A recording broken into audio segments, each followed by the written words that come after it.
Chapter 412. Sun Qingfeng's eyes suddenly lit up. He took a deep breath and said excitedly, "Old Lan, you have to help me no matter what. Only you can persuade His Majesty to hand over the heart of the fallen star." Lan Wuxin frowned and said, "I dare not guarantee this. While the imperial jade seal is related to the nation's fate, and can be changed, the siderite is a forbidden item of the royal family. It's the foundation of the nation's fate. I'm afraid that His Majesty won't be willing to take the risk. Moreover, the core of siderite may not necessarily be the core of the siderite used to establish the nation.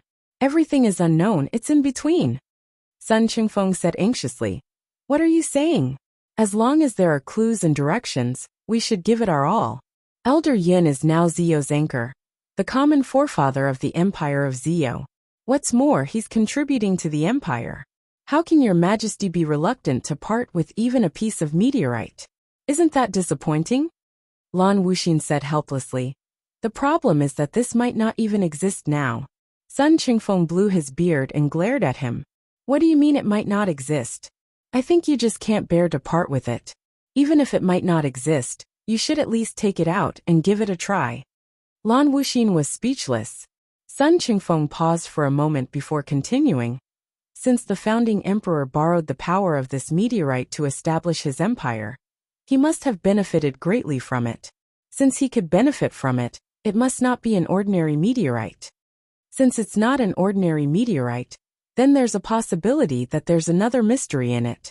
I'm not 100% sure, but I'm at least 80% or 90% sure, right? The more Sun Qingfeng thought about it, the more he felt that his conjecture was logical. Therefore, he became more confident in forcing Lan Wuxin to look for the core of siderite. Lan Wuxin looked helpless as he continued to push the responsibility away, not daring to agree to it. After all, this was His Majesty the Emperor's heirloom. It was equivalent to the empire of Zio's national treasure. How could he dare to take it all for himself? In the end, the two of them almost quarreled. Sun Qingfeng was so anxious that his face was red, and his white beard was blown straight. His anger soared to the heavens. He stomped his feet and said angrily, "Are you going or not? Are you coming or not? You're not going. Holy shit. I don't believe that I can't get this favor, even if I have to sacrifice this old face of mine.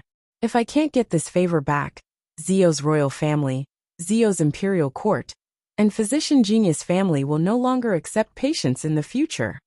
Lan Wuxin was forced into a corner. Finally, he gritted his teeth and stomped his foot, saying angrily, "F***CK. I'll go, okay?"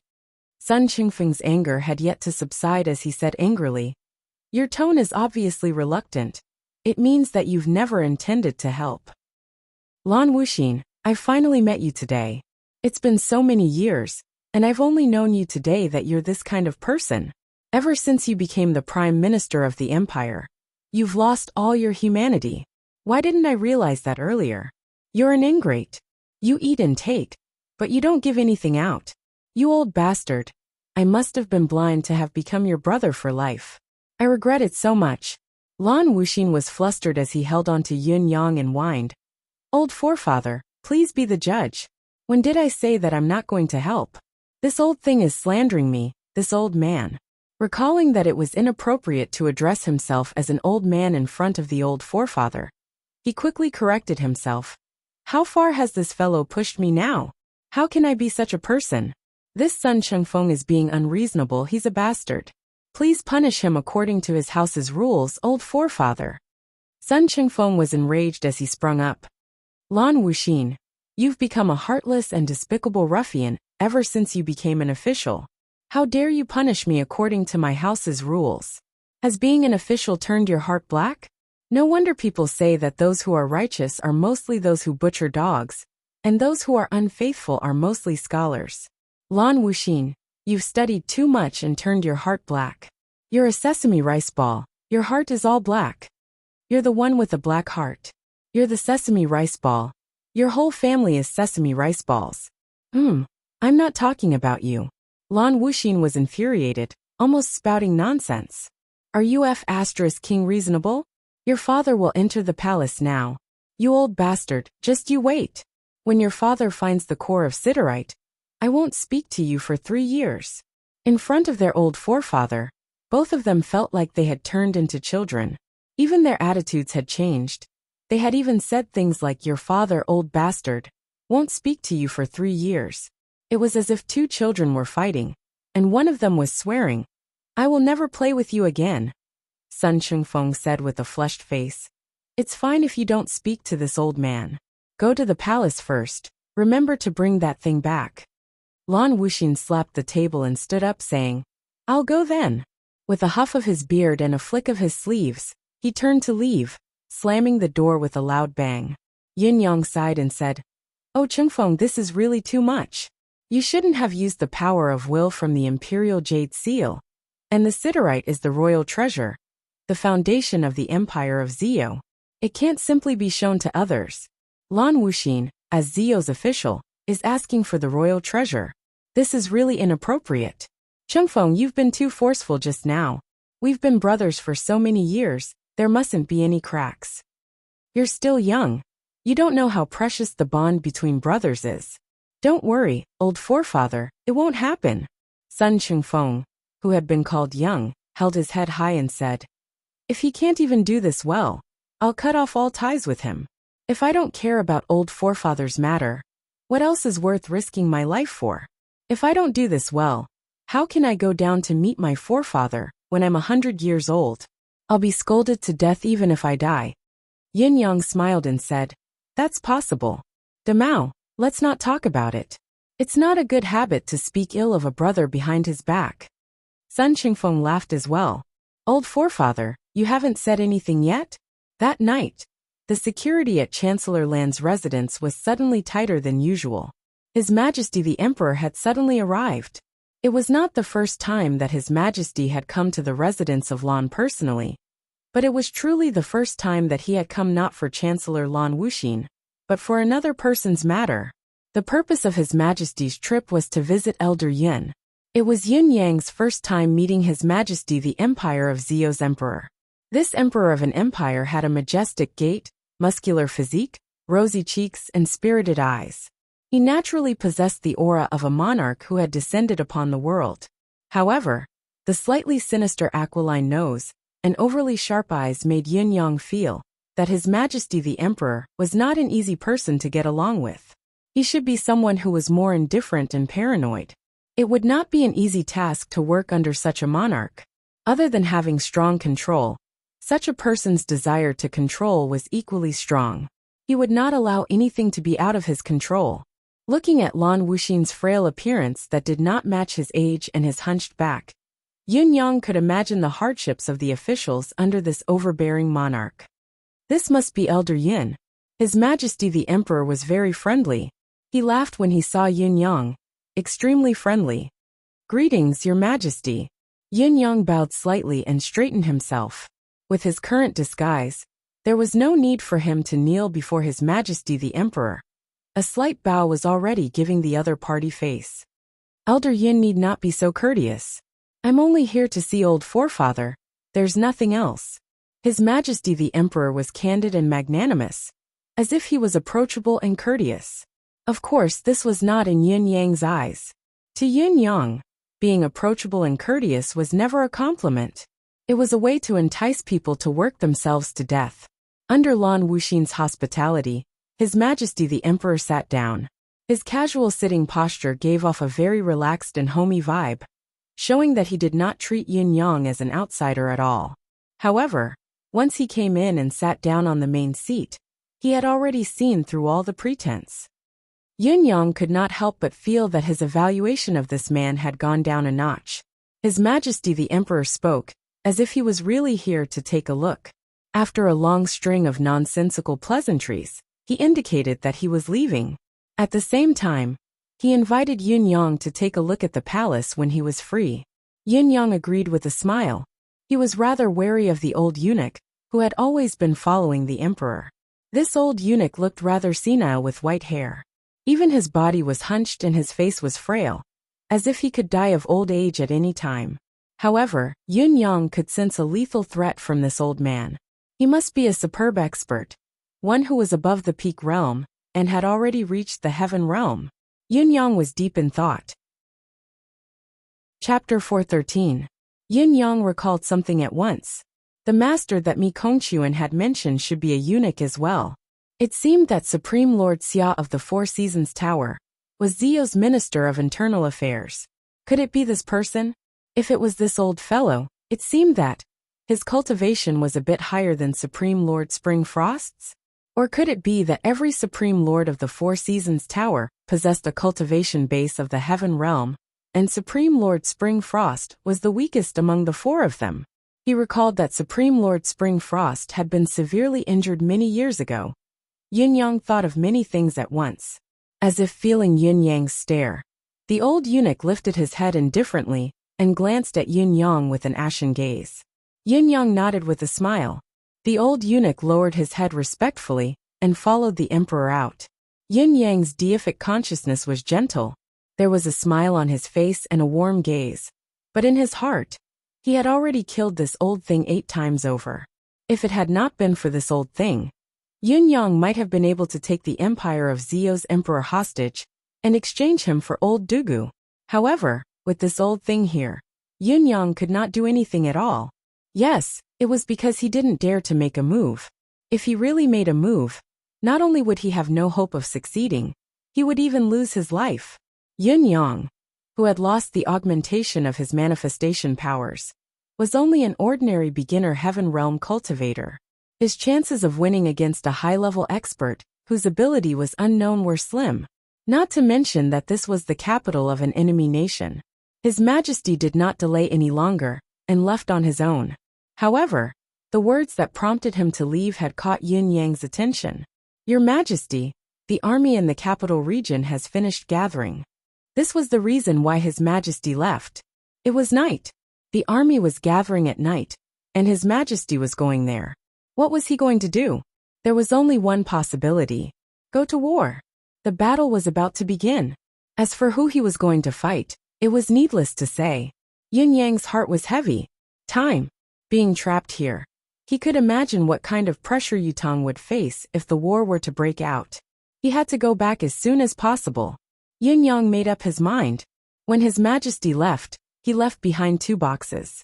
The Crown Prince and 2 expert bodyguards who came with His Majesty stayed behind. Lan Wuxin's face was filled with pride, his entire face and heart filled with relief. One of the boxes was the Empire of Zio's imperial seal. As for the other box, it contained Yun Xing. The siderite had existed since the founding of the Empire of Zio, and had been passed down for a long time. Zio's royalty would have studied it, but to no avail. The only conclusion they could come up with was that this thing was extremely heavy, at least 100 times heavier than mystical iron of the same size. The weight of dark steel was already quite heavy, at least 10 times that of ordinary fine iron, and this meteorite was 100 times heavier. One could imagine how heavy it was. It was clearly placed on the table steadily, but there was a subtle feeling that it was about to fall. The 4 legs of the table had already left marks on the hard floor of the hall. The furniture in the residence of the minister, especially those in Lan Wuxin's study room, was naturally of the highest quality. The table that carried the 2 boxes was made of supreme-grade blood-red wood. It was not difficult for it to bear 1,000 caddies of weight. Yet it was like this. As the saying went, one would know one's enemy by seeing one's own. It was obvious that the siderite was no ordinary object. Yun-yang could not help feeling sentimental. Indeed, those who could become emperors of a generation were no ordinary people. The emperor of Zio had brought these 2 items here, but he had not even mentioned them when he spoke to Yun-yang. Yun-yang was shaken by her magnanimity, and was in awe of her. If he was not Yutong's supreme cloud, but the legendary god of wine, Feng Xiang'a, he would definitely be shaken by such treatment. It was like listening to thunder in silence. His Majesty's tactics, and his mastery of the human heart, had reached an extreme level. It's no wonder that the Empire of Zio hasn't been at a disadvantage for so many years. With such a talented and magnanimous emperor, as long as the governing methods are adequate, the nation's power will definitely rise. Each of these enemies that Yutong is facing is a hero of a generation. How can there be no reason for the turbulent times of this world? Yun-yang thought to himself. Heroes would be born in troubled times, this was inevitable. And in troubled times, there would definitely be wise monarchs who would appear. However, if the monarchs of the various countries were all wise monarchs, then a war of hegemony that would be passed down through the ages would definitely be written, and blood would flow like rivers. The Imperial Jade Seal and Siderite are here. Sun Qingfeng was overjoyed and impatient. Yin Yang nodded faintly and said, "That's right. Let me check if there's the core of Siderite in here. I hope I won't be disappointed again." Everyone's expression immediately tensed up. Whether there was the core of Siderite or not, it was related to the life of this old forefather in front of them, and the completeness of the trap that was used to frame Supreme Cloud. It was truly related to the fate of the nation, and whether Zio would survive for generations to come. It must be there. It must be there. Yin Yang touched the box and said, "It should be about right. The box that holds the Siderite is actually made of fire gold. It's probably because the Siderite has the ability to absorb. This old man's initial 50% chance of success has now increased to at least 80% that there's the core of Siderite in here." Yin Yang did not delay as he opened the box. A piece of strange metal that resembled a burning flame greeted his eyes. The strange metal was entirely red. It looked like a ball of crystallized flame that was burning intensely all the time. However, such a magnificent and dazzling scene of fire was like a fire elf. Everyone was close at hand, but they did not feel any heat. Yin Yang smiled and took a metal bar and placed it on the piece of metal. Initially, there seemed to be no change, but after a while, the group was surprised to find that the metal bar had actually shrunk without a sound. After a while, the metal bar had completely disappeared. If the group had not been watching with widened eyes, they would not have noticed the entire process. A smile appeared on Yin Yang's face. This is the power of absorption that I've mentioned. In other words, the core of Siderite exists in this Siderite, and it's a complete one at that. I didn't expect to actually find it here. Lan Wuxin asked, "Elder Yin, can this help you?" Yin Yang replied, "It can, but..." His expression was a little conflicted and reluctant. It was a strange expression as he said, "It's just a little unfortunate." "What's unfortunate? Isn't it not enough?" Sun Qingfeng grew nervous. Yin Yang sighed and said, "It's definitely enough, but this is something that concerns Zio's destiny. Once the core of Siderite is taken out by me, there's a high chance that this treasure of national destiny will be destroyed. It's definitely not a good thing for the Empire of Zio." Lan Wuxin said with a smile. His Majesty has already thought of this when he took it out. Back then, His Majesty said that although this Siderite is great, keeping it in the royal family will only have a symbolic meaning. After all, other than the founding ancestor, no one else can use the power of the core of Siderite. If it can save Elder Yin and add another national pillar to the empire, it'll be worth it. I'll be even more satisfied. Yin Yang sucked in a long breath and said, "Your Majesty is broad-minded. This old man is ashamed." Sun Qingfeng said, "Old forefather, please use it as soon as possible. It's more important to heal your injuries as soon as possible." Yin Yang nodded and said, "Qingfeng alone will be enough. The rest of you, please go back and rest for this old man's sake. I'm afraid this old man will take a long time, at least a night's time. The core of Siderite will trigger the 300-year-old injury in my body. When the two extremes collide and explode, it'll be terrifying. Not only will it be useless to watch, it might even harm me. This old man has to deal with this with all his might. I really don't have the energy to protect everyone." The group nodded in understanding. It was no small feat to cure an injury that had been around for more than 300 years. Elder Yin, as a reclusive expert, was unwilling to let others see his unbearable side, let alone the possibility of danger. Lan Wuxin was the first to leave. The crown prince said awkwardly, This. Yin Yang understood the gist of it and said seriously, "This old man will first retrieve the People's Volition Orb from the Imperial Jade Seal. Let your Highness send the Imperial Jade Seal back first before retrieving the core of Siderite. The Imperial Jade Seal is an important item of the Empire. It can't be left outside for long. However, it's easy for this old man to retrieve the Volition Orb. There's no harm in everyone watching." The crown prince blushed and said, "Thank you, old forefather, for your understanding." His Highness did not doubt this old forefather, whom even His Majesty the Emperor had come to pay a visit. He dared not have the slightest doubt either. However, the imperial jade seal was of utmost importance, even more so than the core of siderite whose use was unknown. The imperial jade seal was taken out. It was a huge seal. Yin Yang's gaze flickered with a complicated look. In his deific consciousness, Emmy was waving its vines as well, asking how much volition from the people should be extracted. Aya? Yin Yang closed his eyes, making a difficult decision in his heart. Finally he decided, all of it. Aya. Emmy was shocked as well. All of it. Was this not too much? This would truly shake the empire of Zio's foundation. Did he not say that it would be a 10% cut at most? The volition of the people in the imperial jade seal was something that could not be seen or touched. It was an almost ethereal existence, but it was something that truly existed.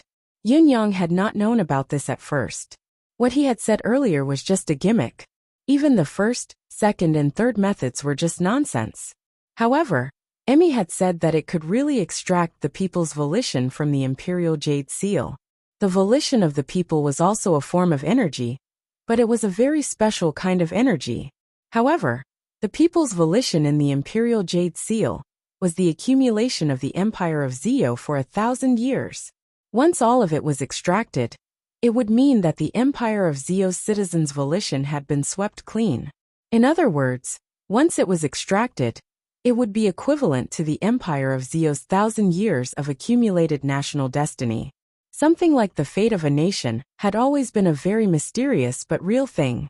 A man would die if he had no destiny. A nation would perish if it had no destiny. Chapter 414. Yin Yang could be considered ruthless. He had said that it would be enough to take 10% at most, but in reality, he had taken all of it. No one could tell. As the saying went, a gentleman's revenge was never too late, but a villain's revenge was done from morning till night. Unfortunately, Yin Yang was not a gentleman at all. He was a true villain. Revenge must be exacted thoroughly. Ever since Yin Yang left Tiantang City and traveled thousands of miles to this trap, he had made this decision. Under the watchful eyes of the crowd, Yin Yang's expression was solemn as he touched the jade seal. A thick green glow rose abruptly. As the green light expanded, a refreshing aura rose, making one feel refreshed. Everyone who was illuminated by the green light felt refreshed. Chancellor Lan, who had been standing by the door, stepped in as well, his gaze bright. Under the nourishment of such a pure force of life, everyone felt refreshed. The minor ailments that had been hidden in their bodies had all disappeared without a trace. Chancellor Lan, who had the weakest physique among them, even felt much better. He was in an unprecedented state. Sun Chengfeng, on the other hand, was so distressed that his lips were trembling. This was old forefather's life force, yet it was being shared by these people. It was heart-wrenching. However, in order to collect the people's volition, he had no choice but to do so. Sun Chengfeng could not help grumbling inwardly. Why are you being so unreasonable? You've already borrowed the jade seal. What's the big deal about returning a little later? You forced old forefather to perform in front of everyone, wasting so much life force for nothing. I can only hope to finish this quickly and collect the orb of volition, so that old forefather won't have to suffer any losses. The strange sight of the green light lingering lasted for the time it took for a joss stick to burn. Everyone in the room benefited greatly. Even His Highness felt that his body, his deific consciousness, and his spirit seemed to have been reborn. He could not help but feel that it was not a big deal to give this old forefather the heart of siderite, just based on this alone. It was worth it. Poor His Highness, the Crown Prince, did not know that his country's millennium-long providence was in his hands. He could only watch as it was all stolen by someone else, yet he still felt that it was worth it. The affairs of the world were mysterious, and there were indeed all sorts of strange things. Fate made fools of people. There was no room for discussion.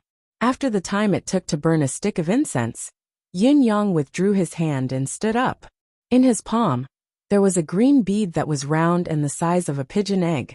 The jade pearl was wrapped in a purplish energy looking really beautiful. Yin Yang sucked in a breath. The orb flew up abruptly, glowing with a mystical glow as it slowly entered Yin Yang's mouth. It gradually disappeared. Yin Yang, who had consumed the amethyst jade bead, looked pale instead, as if he had consumed too much of his life force. Without a word, he closed his eyes to recuperate. The crown prince was still a little reluctant to part with it, savoring the taste of that green life energy. He wanted to bid farewell to Elder Yin, but Elder Yin was already meditating. He could only smack his lips, pick up the jade seal, bid farewell to Prime Minister Lan, and return to the palace with the guards. Chancellor Lan and the others left as well, leaving only Yin Yang and Sun Chengfeng in the room. Yin Yang was still recuperating with his eyes closed, so Sun Chengfeng dared not disturb him. He almost held his breath as he waited quietly by the side. After a long time, Yin Yang opened his eyes. His complexion looked slightly better, but he still said weakly, "Everyone has left." Sun Chengfeng said respectfully, "They have all left. There are only the two of us here now." Yin Yang took a deep breath and said, "All right, let's proceed to the next step now. Let's see if this old man can seize the heaven and earth's fortune and cure this incurable disease."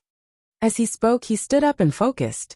With a swoosh, a long saber that looked like a work of art in Sun Chengfeng's eyes was unsheathed. Once the saber appeared, it was shrouded in a mystical glow, as if the entire room had entered a dream. Yin Yang used the tip of the saber to poke the meteoric metal carefully, slowly exerting force. When he had used 80% of his strength, the meteoric metal began to show marks. "It's really tough." Yin Yang was inwardly impressed. The saber that Yin Yang was using now was the divine edge. It was a piece of cake for the divine edge to cut through gold, jade, and iron like it was mud. Even the mystical chi of a heaven realm ace cultivator would not be able to withstand it. Yin Yang had to use 80% of his strength to be able to cut through it. Yin Yang was already a second heaven intermediate cultivator. 80% of his strength would at least be equivalent to a first heaven expert's peak cultivation base. Only then would he be able to match it. Such strength was enough to flatten a small hill. Now that he had used the blade of heaven's will, a unique divine weapon in the world, to unleash its power, it only managed to leave a mark. In that case, the toughness of this rock had truly reached a rather terrifying level. Yin Yang sucked in a deep breath, his eyes glinting sharply as he said in a low voice, "I'm going to go all out. Be careful." Sun Chengfeng said obediently, "I'll stay further away then. Old forefather, do as you please. Don't worry about me." He then stood up and walked straight into the inner chamber. Yin Yang nodded, just as he was about to swing his saber, wanting to see if the siderite could withstand his ultimate power.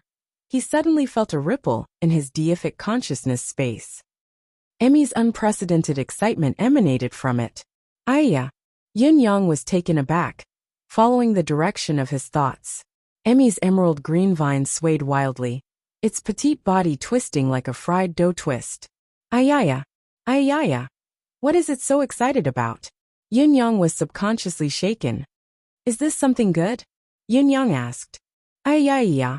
Emmy's coquettish voice actually had a tinge of sweetness at the end. Two thin tendrils wrapped around Yin Yang's calf. Yin Yang was shocked. Emmy had never reacted like this before. Was it coquettish or was it fawning? Although there had been times when it needed it urgently, it had never shown such an attitude. Could this be something good that had never been seen before?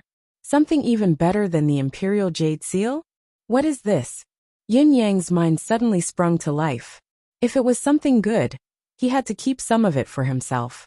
He could not let Emmy swallow it all. Aya! Emmy was very, very reluctant, obviously unwilling to share.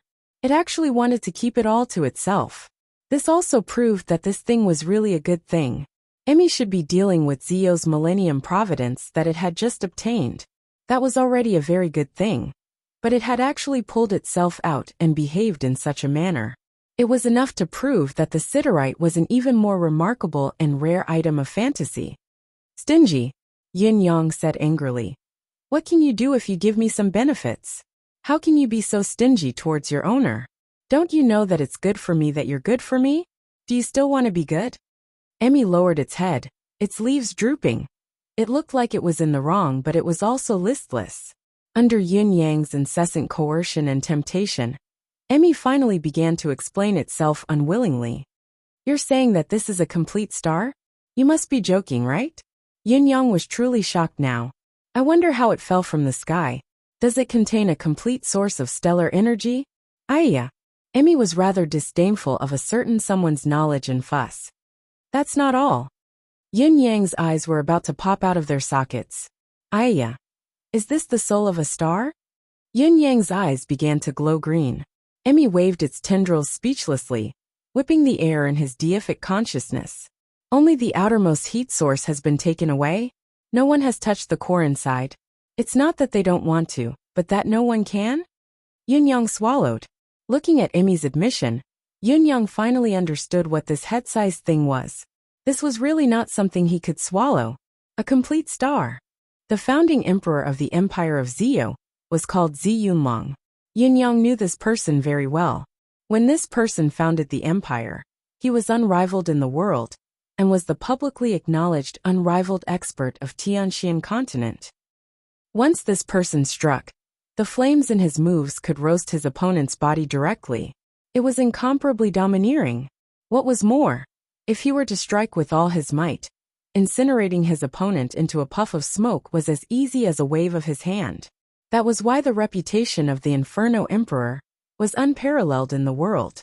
However, according to Emmy, this Inferno Emperor seemed to have only absorbed the outermost flame energy of this star. He was not blessed enough to enjoy the energy within the star at all. Besides, it seemed that only the outermost flame energy was too domineering.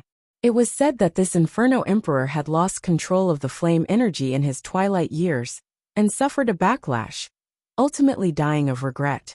He could not carry on the legend of invincibility to the end, and the Empire of Zio's territory had stopped expanding to its current state.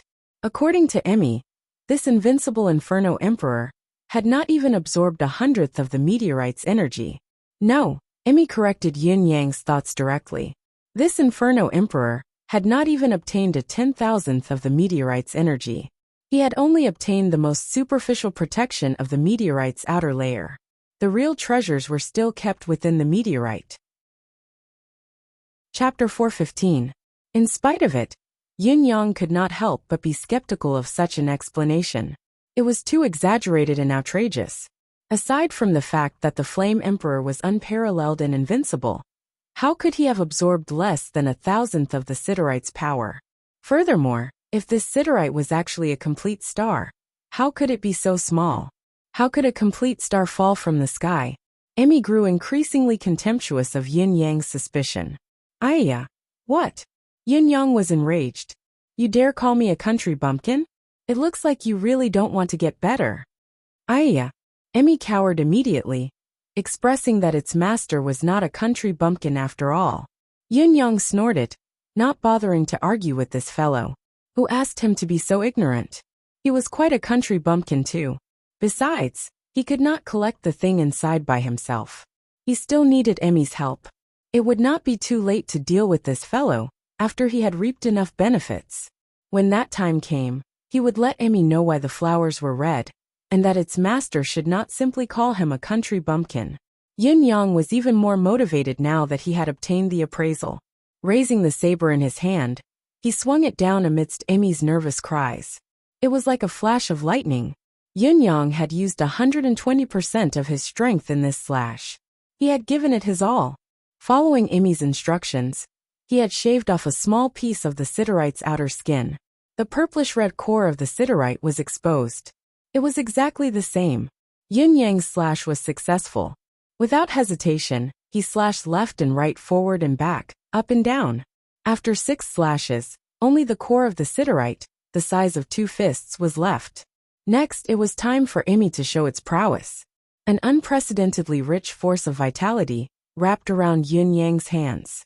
Yin Yang held the siderite in place with one hand, while the other held the divine edge, and slowly sliced inwards. It was a crucial moment now, a crucial one. Even if the essence within was slightly damaged, it would be a great loss. Yin Yang was the only one in the world who could do such a thing. Other than Yin Yang, no one else. no matter how formidable their cultivation base was, or how incisive their arcane skills were, could do it. Because the only thing that could resist this kind of high temperature was the origin energy of life, which was the most extravagant way to come into contact with the core of a meteorite. Of course, this was also thanks to the blade of heaven's will, the only thing that could cut a meteorite. If it were someone else, putting aside the question of whether or not they could destroy the outer layer of the meteorite, even if they could, the heat of the inner core of the meteorite would be enough to burn them into ashes. It didn't matter how powerful the expert was. When the core of the meteorite appeared, it inevitably emitted an extremely high temperature, but it was all neutralized by the life force. Countless wisps of smoke rose, and in an instant, the room was shrouded in thick smoke, filled with a burning smell. This was burning the purest form of life energy. Just this extravagance was enough to stun anyone. Outside the room, in the sky above the small courtyard, thick smoke rose into the sky and covered the sky.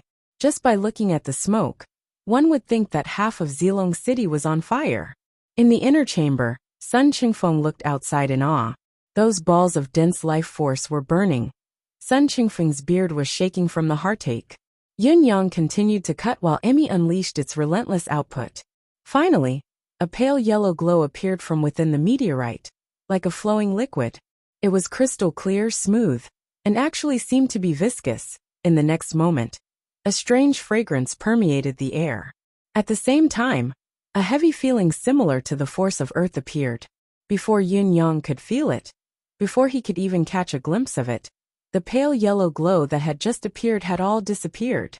Emmy was like a weasel that had been waiting for hundreds and thousands of years. The moment it saw a chick, it rushed out with bloodshot eyes and swept it clean. It had been taken. It had finally been taken.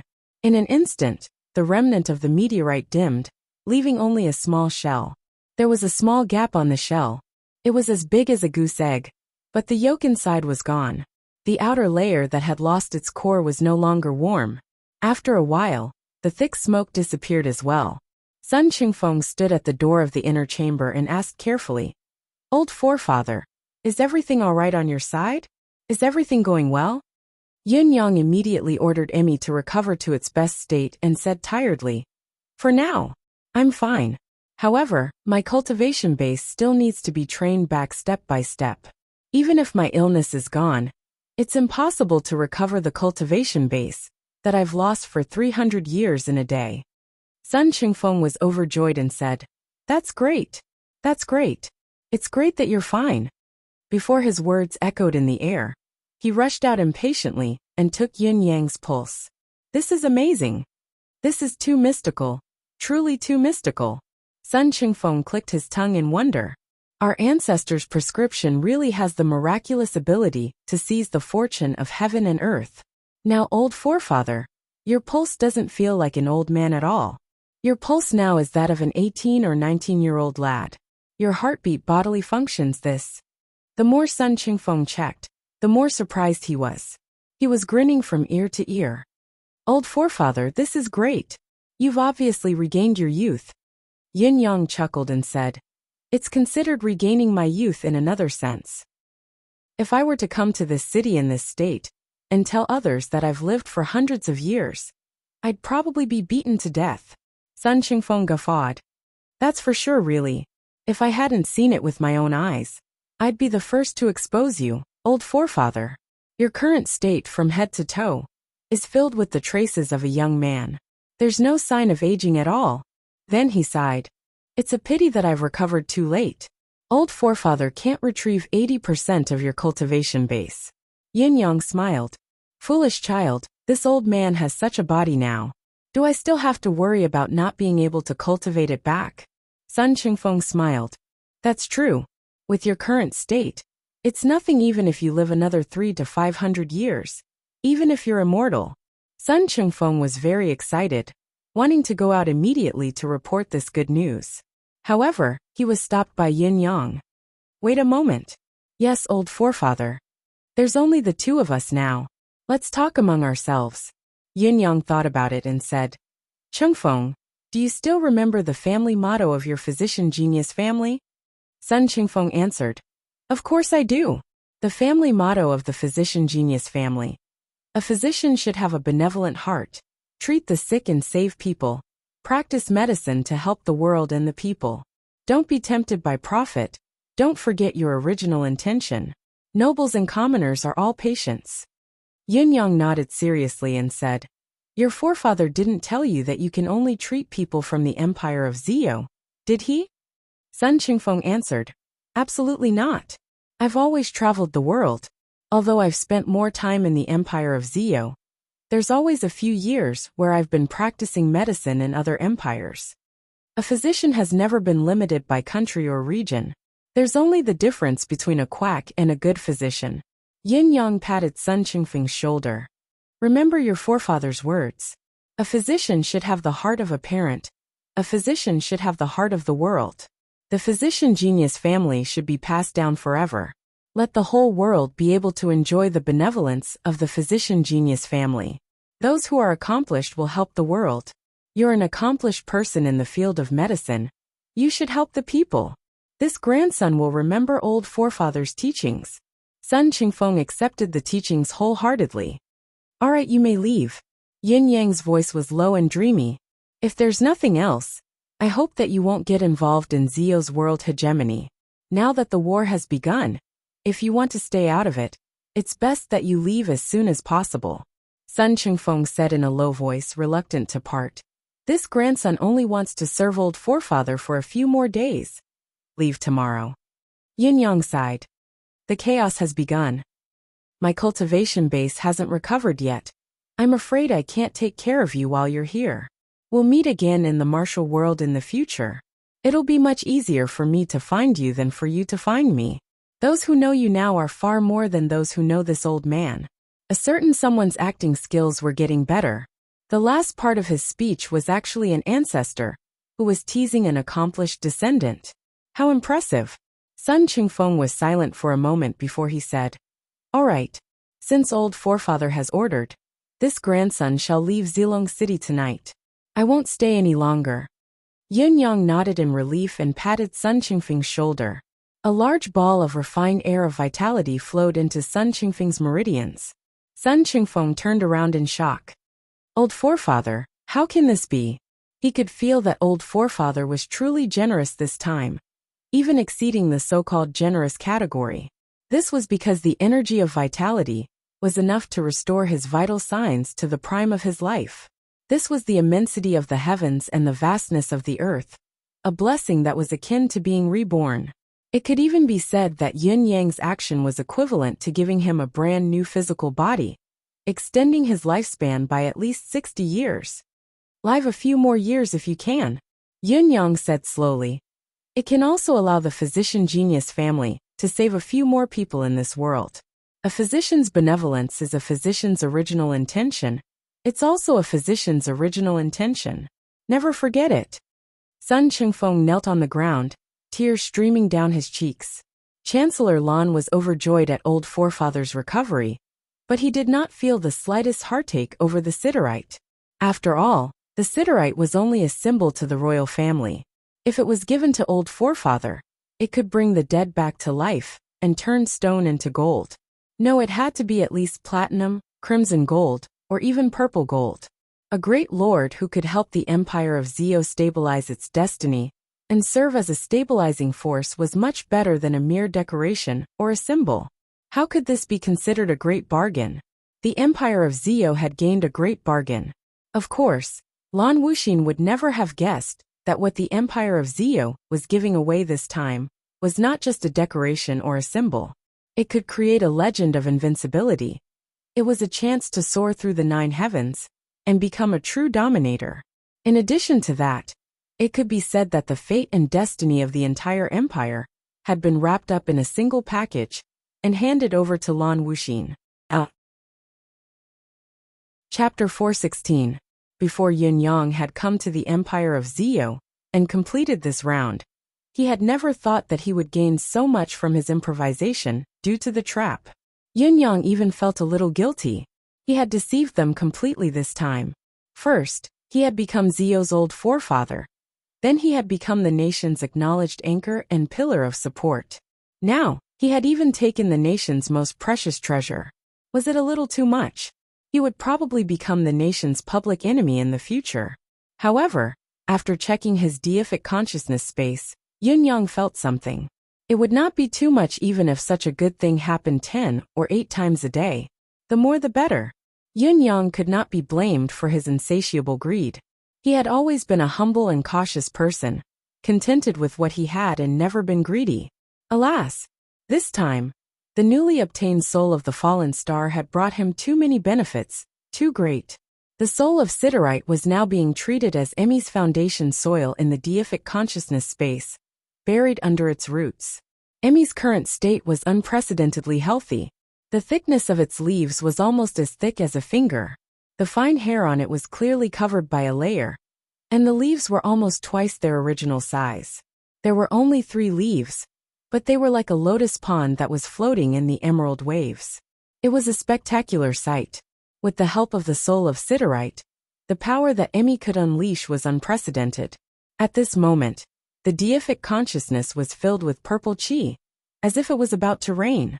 Sensing it, he realized that the density of the spiritual chi was almost 5 times higher than before.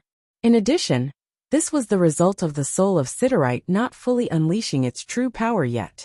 If you can completely absorb the power of Earth in the soul of Siderite, Master can become a god directly. This was what Emmy said. It was simple, brutal, and tempting at the same time. Naturally, Yun-Yang had high expectations for this. Emmy's last words surprised Yun-Yang even more. Owning the soul of the Siderite is basically the same as condensing all the essence of the entire Tianxian continent planet beneath your feet into a single piece. And all of it will belong to you alone. Furthermore, I'm afraid that the value of this meteorite is even greater than the value of the profound sky continent. I believe that even the legendary Great Earth Elemental is only this much. When Yin-Yang heard the good news, he was so excited that he lost his sense of direction. In the end, he was beaten back to his original state by Emmy's words. The only regret is that the power is too vast. Master can't absorb it at all. Even a drop of it is enough to blow the current master up. Yin-Yang sobered up at once, but he immediately felt unwell. At the very least, he was at the beginning stage of the heaven realm, and he also cultivated the multi-phase mystique. Was he so weak that he couldn't handle even a single drop? Under Yin-Yang's relentless questioning, Emmy replied, "It's a super concentrated form of earth essence that surpasses the entire Tianxian continent. With Master's current physique, it's true that you can't bear even a drop of it. You're not even qualified to draw it slowly. Of course, when Master can combine the 9 Supremes' manifestation powers into one, you can absorb this energy bit by bit. In other words, the day the 9 Supremes' manifestation powers are combined will be the day you can absorb this energy." Yin-Yang was filled with anticipation once again. However, the most important thing now was his original intention of coming here. Old Duga's matter. He had to resolve it as soon as possible. His identity as Old Forefather was not completely flawless after all. It was better to resolve the matter as soon as possible. Besides, there was also the matter of the Shangguan family of generals' ancestors' remains. If it was possible, he should try his best to resolve it as well. Otherwise, it would only be a shadow that would haunt the Shangguan family of generals forever. An everlasting threat. Everything was going according to his wishes. Things were progressing more smoothly than Yin-Yang had expected. Chancellor Lan was even more anxious than Yin-Yang about the healing of the soul. "Old Forefather, can we begin the healing of the soul?" Lan Wuxin asked. Based on Yin-Yang's understanding of Lan Wuxin, as well as his background and persona, as the head of the Empire of Zio's civil officials, there was no reason for him to be so impatient and open about it. He should have at least been more tactful. Yin-Yang was subconsciously stunned when he heard the question. So impatient? There was no falsehood in the question.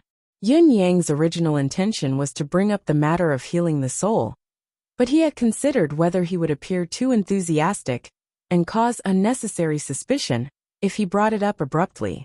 Therefore, he was contemplating how he should broach the subject. Should he show off his acting skills to show that the country has treated him well, and that he, an expert, should return the favor? Or should he continue to reject and welcome? Yun Yang had not expected Chancellor Lan to bring it up right away when they met, and to be unusually impatient. I can't not be impatient. Chancellor Lan's face was scrunched up in a frown. In front of outsiders, including His Majesty the Emperor, he had always been steady and elegant. He did not even bother to conceal his impatience in front of old forefather. He was only a child in front of old forefather at his age. Why was he still putting on airs? The Shangguan family of generals has arrived. Yun Yang's heart skipped a beat as he blurted out. You mean the Shangguan family of generals' men have entered the city? He then said, didn't you say that there's still 1,000 miles to go? No matter what, I should still have about 3 days of free time. Lan Wuxin sighed. 1,000 miles was said the day before yesterday. Now that they've arrived, everything is like a knocked arrow on the bow. We have no choice but to release it. Yun Yang's mind raced as he came up with a plan to deal with the sudden change. Yun Yang really could not understand why Shangguan Lingxiu had entered the city. Had the letter not been delivered? Yun Yang's expression turned grim as he asked in a low voice. Are you all going to execute the plan? Lan Wuxin heaved a deep sigh and said, we had no choice but to act, but now we can't. According to our previous detection, Shangguan Lingxiu came with 8,000 disciples from the Shangguan family of generals, but she's only brought 100 people into the city now. This was what Lan Wuxin was most conflicted about. If 8,000 men had entered the city together, Lan Wuxin would have asked for Yun Yang's opinion. Yun Yang might have chosen to wait if he had a way, but if he could not recover his soul, he would have ordered the extermination of everyone from the Shangguan family of generals without hesitation. Now, however, Shangguan Lingxiu had only brought 100 men into the city. The Empire of Zio's position was unprecedentedly awkward. The Empire of Zio would not dare lay a hand on these 100 men, even if they were given 100 guts. If Supreme Cloud was not among these 100 men, not only would they alert the enemy, they would also become a laughing stock. According to the intelligence, the identity, appearance, and mystical skill of the 100 men who had come with Shangguan Lingxiu matched some of the experts among the Shangguan family's henchmen. The information on each of them could be traced back to decades ago. There was no doubt about it. In other words, there were no unfamiliar faces among them under the high-end care of the powerful intelligence network. They were all people who were expected to come. As for Supreme Cloud, even if his background was a mystery, he could never be a henchman of the Shangguan family. Therefore, there was a high chance that Supreme Cloud was not among these 100 men. However, was Supreme Cloud definitely not among these 100 men? It was impossible to say for sure. It was not 100%. There was still a 10 to 20% chance that he was not. Therefore, the current awkward situation was that there was no way to say for sure that he was, and there was no way to say for sure that he was not. If they were to strike and these 100 men were all dead, and Supreme Cloud was not among them, the situation would become extremely dire. However, they had no choice but to strike. What if Supreme Cloud was among them? Would they not miss out on a godsend opportunity? Once they missed it, the opportunity would never come again. Therefore, upon knowing that Yutong's Shangguan family of generals had entered the city, from the Emperor to the Four Seasons Tower's martial world experts, all of them were conflicted and embarrassed. They were stuck in a dilemma, unable to advance or retreat. Of course, the Four Seasons Tower wanted to strike directly. They did not want to be caught in the off chance. There would be no chance if they were killed. What happened next would not be of much concern to them anyway. However, Zio's royalty was adamant. Let's wait a little longer. Wait a little longer. We must wait a little longer. Wait for what?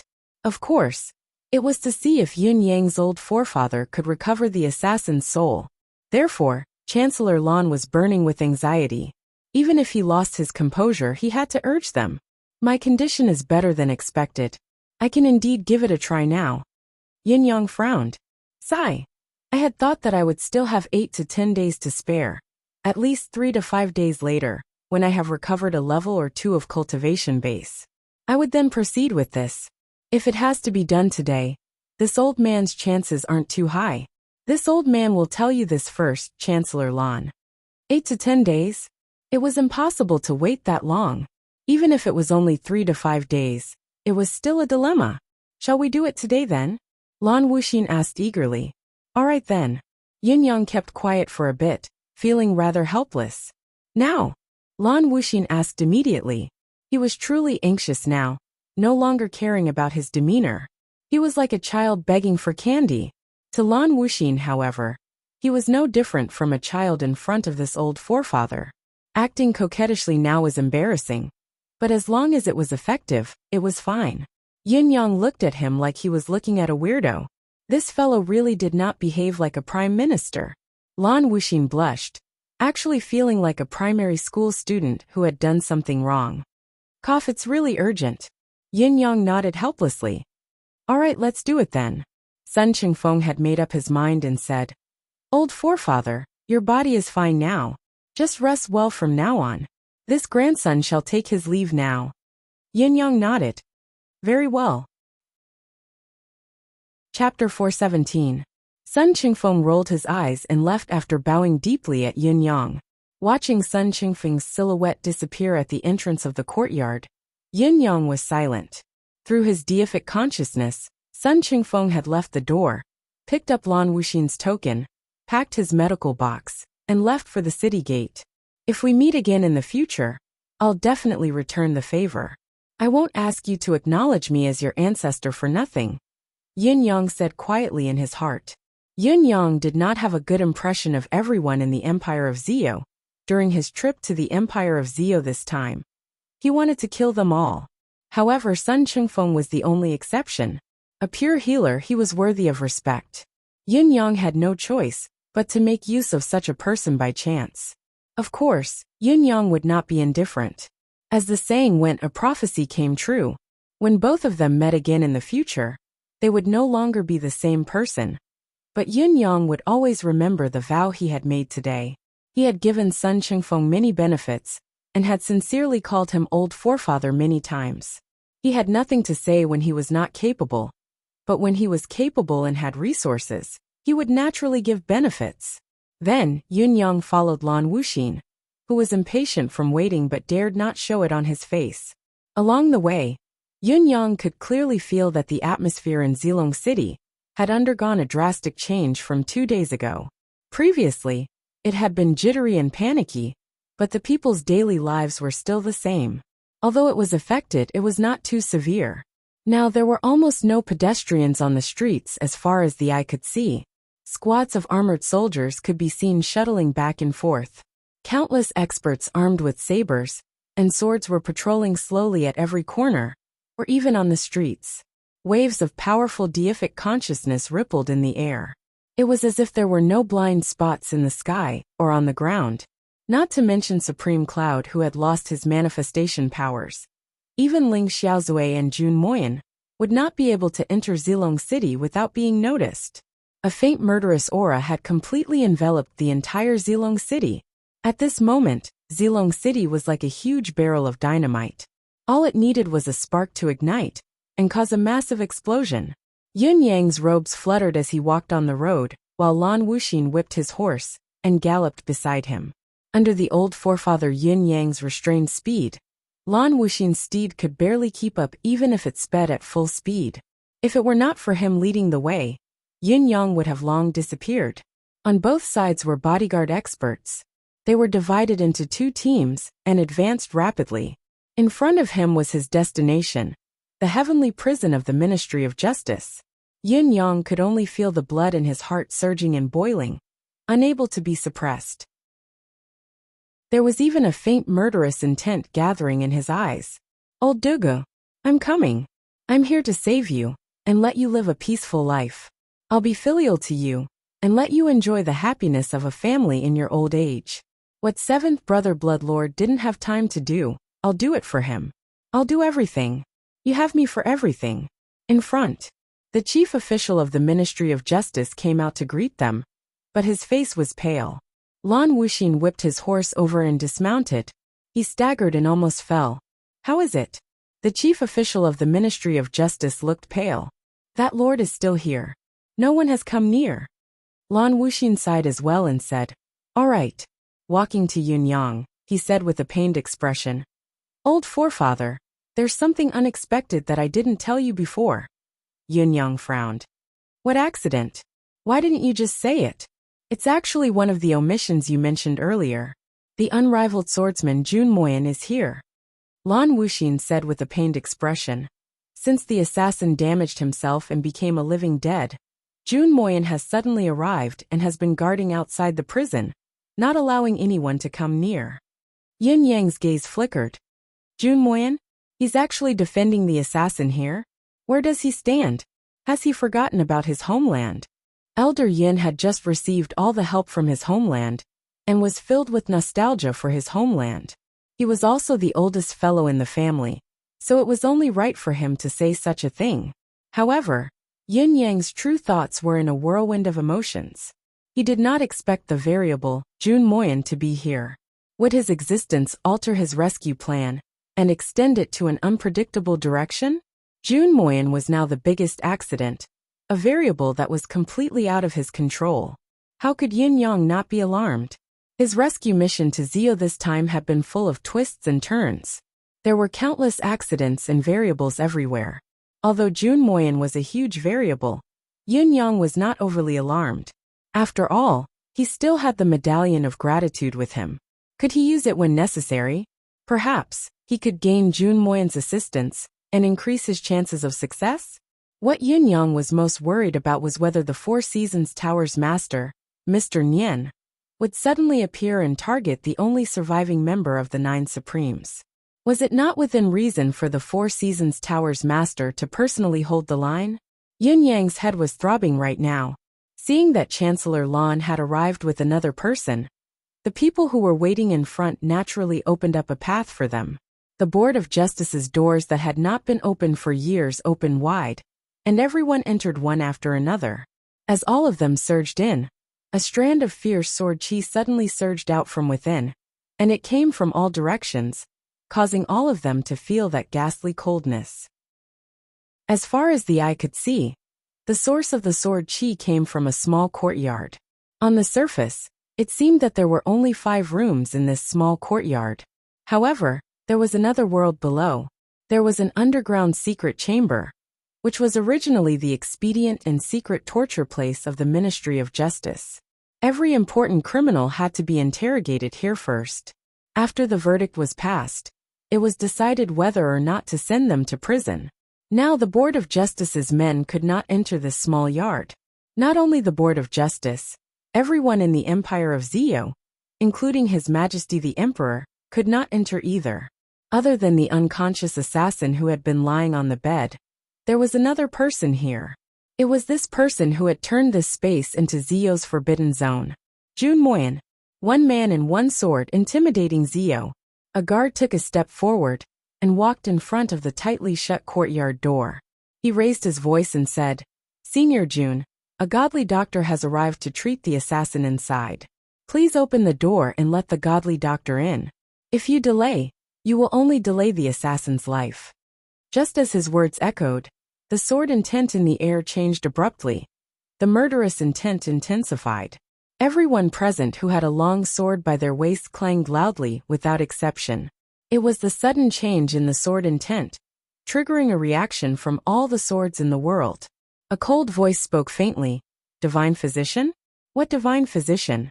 Even the head of the physician genius family, known as the unrivaled Divine Physician in the world, can't cure my brother. Who else in this world can surpass his medical skill? Or do you all have some conspiracy up your sleeves again? Do you really think that Jun Moyan won't dare kill you? Before the people outside could speak, the voice said coldly, "Fine, even if there's a conspiracy, it's just a sneaky trick. So what? I'd like to see who you've invited, and what capabilities he has. He dares to claim that he can cure my old friend." Following these words, the tightly shut black door that was about 200 feet away from the crowd suddenly opened slowly. This courtyard, this Zio forbidden zone, was finally revealed before the eyes of the public. As far as the eye could see, there were 5 pitch-black houses on the other side. Even the trees inside, the tiles on the houses, the windows and the steps were all black. In his field of vision, it was like a huge black hole. However, there was a patch of white amidst the darkness, blinding and blinding. Right in the middle of the courtyard, in front of the door of the house in the middle, a man dressed in white sat cross-legged. Other than a head of black hair that fluttered in the wind, his clothes were pure white. In front of him was a table, and he was sitting behind it. The table was black. There was a sword rack on it, also black. On this sword rack, a long sword was placed horizontally, glinting with a cold, indifferent gleam. At first glance, this sword looked very ordinary. It was no different from the common and inferior swords sold in ordinary weapon manuals. It was just that the scabbard of this sword was red, and the blade of the sword was snow white, so bright that it was unusual. Although the sword was placed there casually, it seemed to be able to emit a kind of hazy glow automatically, blocking the dust in the air. As for the man in white, he just sat there calmly behind the table. Not only was his sword spotless, but he was also spotless. A gust of wind blew, his white robe and black hair billowed, but he remained motionless. Although he knew that thousands of experts had gathered in front of him, he did not even lift his head. There was not even the slightest change in his gaze. He did not even look at the people in front of him. His eyes only focused on the sword before him as he said faintly, "If you have the confidence to cure my friend, come in. However, you must remember that if you can't cure the patient, the healer will have to pay with his life. The physician genius family has come with benevolent intentions. I can give you a way out, but others can't. Don't ask for trouble, and only add to your regrets." An assistant minister from the Board of Justice beside Lan Wuxin said loudly, "Senior Jun, please don't forget that you're also from the Empire of Zio. Now that the country is in danger, everyone should be contributing to their country. This assassin is our enemy. You've done this." Jun Moyen, who was seated, did not move. He only looked up, his gaze cold. A ray of sword light flashed. The official who was shouting suddenly fell to the ground with a thud. There was a tiny hole on his forehead. Blood spurted out of the wound like strands of hair. But he had already lost his life. He had breathed his last, and his soul had gone to the netherworld. A man had been killed with just a glance. The hearts of everyone present shook, and they felt a chill run down their spines. "I have no objection to this, but your subsequent actions have infuriated me. You're not satisfied, you continue to use me. You used me to distract my friend, so that you could search his soul. Seeing that this plan didn't work, he came up with another plan. He used my fame to spread the news, and set up a trap to lure his friends and relatives here. Lan Wuxin, Great Chancellor Lan, if you're telling me the truth, then let's just say the truth. The truth is that you've used my friend and my relationship to carry out these devious deeds. As a citizen of Zio, it's only right for me to put the nation's affairs first and restrain my emotions and principles. I don't need you to teach me what I should do. However, I've done what I should do. Yet, you still want to stop me from doing what I shouldn't have done. Who is right and who is wrong? How do you explain it?"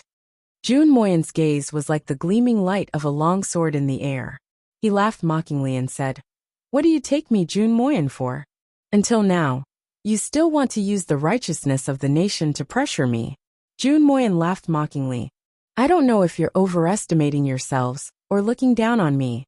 I'm a citizen of Zio, yes, but my loyalty is to this nation and its people, not to you bunch of bureaucrats. You've been using the righteousness of the country to keep me here, unable to move. I've watched as my old friend, my benefactor, was tortured by you, had his soul searched by you, had his family and friends set up by you. And now I'm a part of the trap. How do you expect me, Jun Moyen, to live in the martial world, and in this world in the future? If I hadn't restrained myself, the target of that sword should have been you, Great Chancellor Lan." Jun Moyen's long speech in one breath stunned Lan Wuxin, who was standing opposite him. To be fair, had he really gone overboard? A Zio official said angrily, "Senior Jun, we respect you as a senior and have never offended you. We don't think we've done anything wrong in terms of etiquette. This official thinks that for the nation's cause, we can only choose our sides.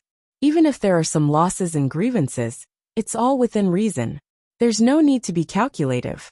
This lowly official can't understand why Senior Jun is so indignant. "Why did you come here?" Jun Moyen smiled oddly and said, "What's your name? How old are you?" This official is Huang Weishan, 25 years old this year. I'm only a minor official in the Board of Justice. Naturally, I'm nothing in Senior Jun's eyes. Huang Weishan spoke boldly, his head held high and his chest puffed out in a righteous manner. Jun Moyan said faintly, Huang Weishan, since you're so loyal and righteous for the nation, I'm sure you're willing to disregard your personal ties for the greater good. Am I right? Huang Weishan said solemnly, Of course. Nothing can be sacrificed before the greater good. Jun Moyan's expression was still indifferent as he said, Well said. Go home now and kill your parents, wife and children. Huang Weishan flushed and said angrily, What did you say? Why is that? Jun Moyan said faintly, Because this is my condition. As long as you kill your parents, wife, and children immediately, and let me see your determination, I'll open the door immediately. You've killed your parents, wife and children. You've done your duty as Zio's official for Zio's cause. I believe that whether it's Chancellor Lan here, or Zio's emperor who's not here, they'll remember your merit. Huang Weishan said angrily, How dare you? How dare you? Jun Moyan said mockingly, How dare you? Weren't you speaking frankly and righteously just now? Shouldn't your parents give in for the sake of the nation? Where do you stand? A mere minor official from the Board of Justice doesn't even want to kill your parents, wife and children. But you're forcing me, the unrivaled swordsman, to sacrifice my friends and brothers? Hypocritical, shameless and sanctimonious. You really have guts. Huang Weishan, don't forget your real name in your next life. You're called hypocrisy, not Weishan. With a flash of sword light, the official named Huang Weishan was beheaded as he chased after the official from before. Lan Wuxin was furious. Senior Jun Moyan said with disdain. Great Chancellor Lan, I think you only remember that Jun Moyan is from the Empire of Zio, but you've forgotten something about him. Lan Wuxin's heart skipped a beat as he asked subconsciously, What is it? Jun Moyan's eyes glinted as he said faintly, That is, Jun Moyan, who roams the world with a sword in his hand. He said in a low voice, This means that when I have a sword in my hand, all of you shut up. Otherwise die. Lan Wuxin was not the only one who felt a chill run down everyone's spine. This martial world rumor was like a sharp sword hovering in the air above everyone's throats, allowing them to feel the murderous intent clearly. It was as if the sword could snatch away their souls at any time and send them to their deaths in the mortal world. It was at this moment that an old but elegant voice rang out with a hint of mirth. Jun Moyan is Jun Moyan indeed, so domineering.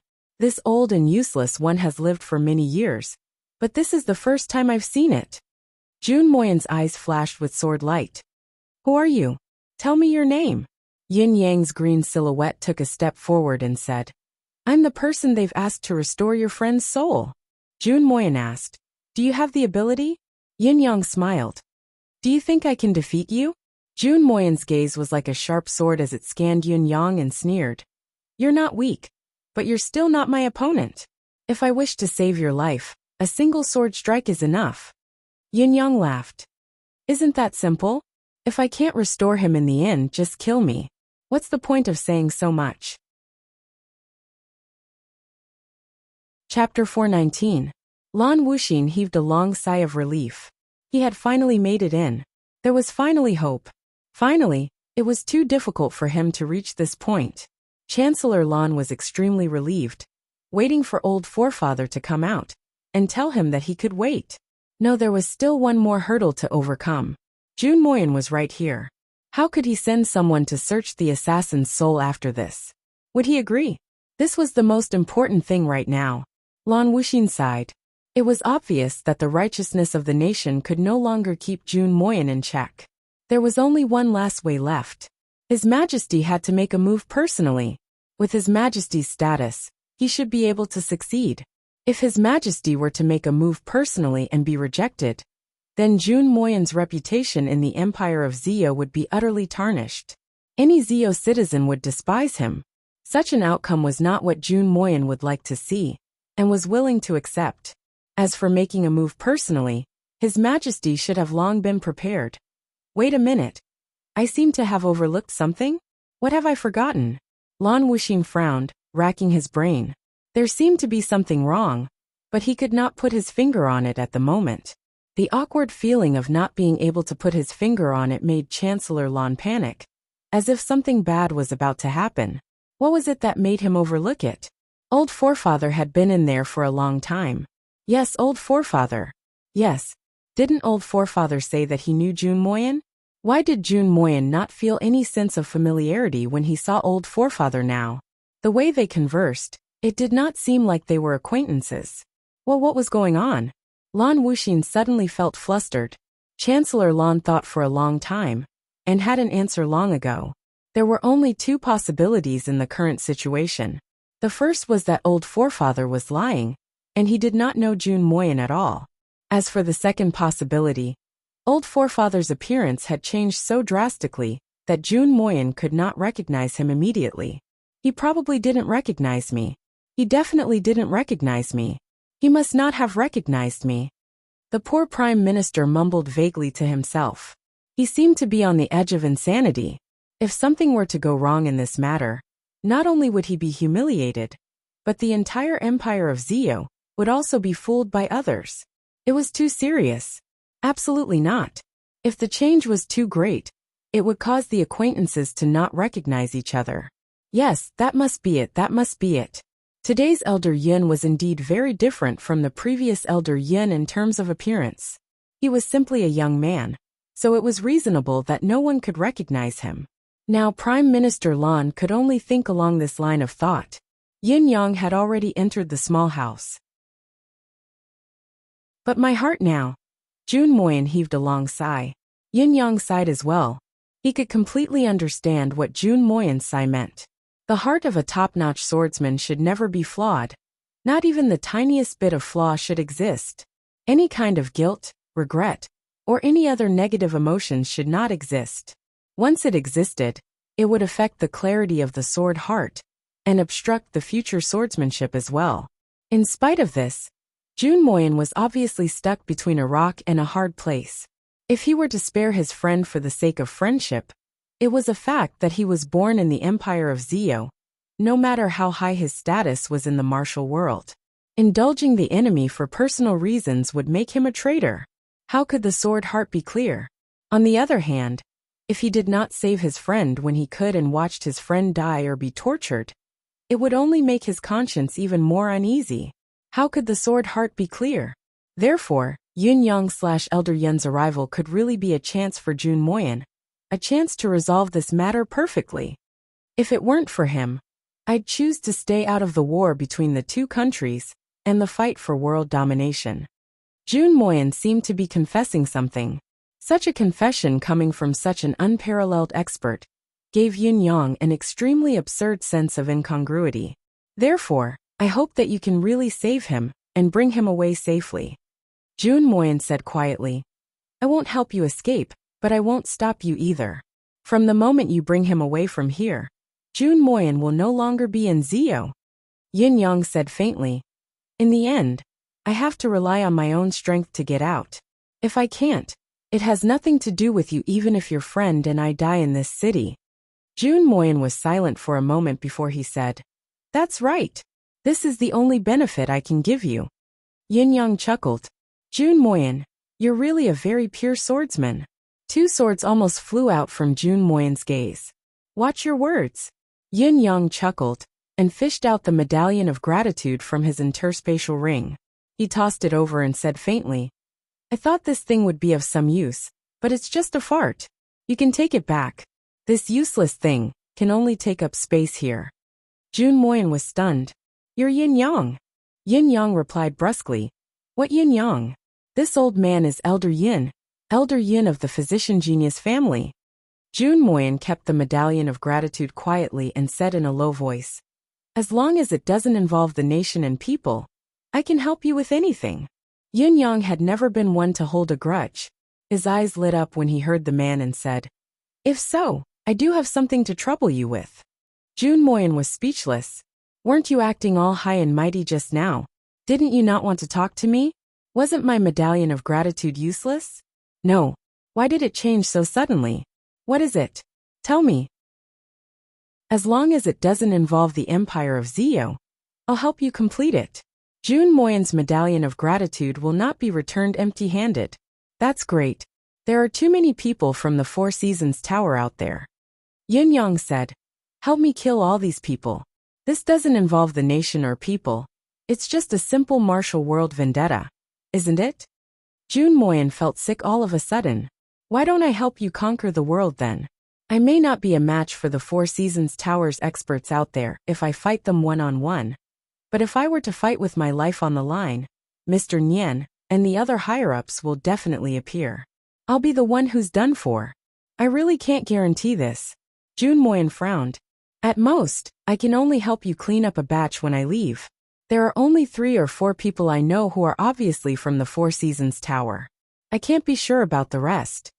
Yin Yang said indifferently. It doesn't matter. You only need to kill the 3 or 4 people that you can confirm. From then on, our family and you don't owe each other anything. When we meet again, let's not talk about friendship, just our standpoints. Jun Moyan was speechless. You're blaming me now. Chapter 420. As Yun Yang walked in, he suddenly thought of a strange question and asked, after seeing you in person today, I realized that my previous judgment of your ability has been greatly mistaken. Based on my judgment of your cultivation base, you can be considered the pinnacle of the world, perhaps not too far off from Ling Xiaozue, if not even close. How did Bai Yixue manage to escape from your sword back then? With his cultivation base, it would have been impossible for him to take a casual strike from you. How did he manage to escape unscathed after being struck? This was indeed strange. Before he had met Jun Moyan, Yun Yang had naturally felt that Lao Bai was a peerless expert. However, as Yun Yang's cultivation base grew, especially after meeting Jun Moyan in person, he realized that Lao Bai was nothing. What was more, the previous Lao Bai had not even needed to move his sword against Bai Yixue. Jun Moyan could have chopped the latter into pieces. It was a huge gap between heaven and earth. How could Bai Yixue have been able to fight him for so long and be defeated by a single strike? As for being struck in the chest, that was even more unbelievable.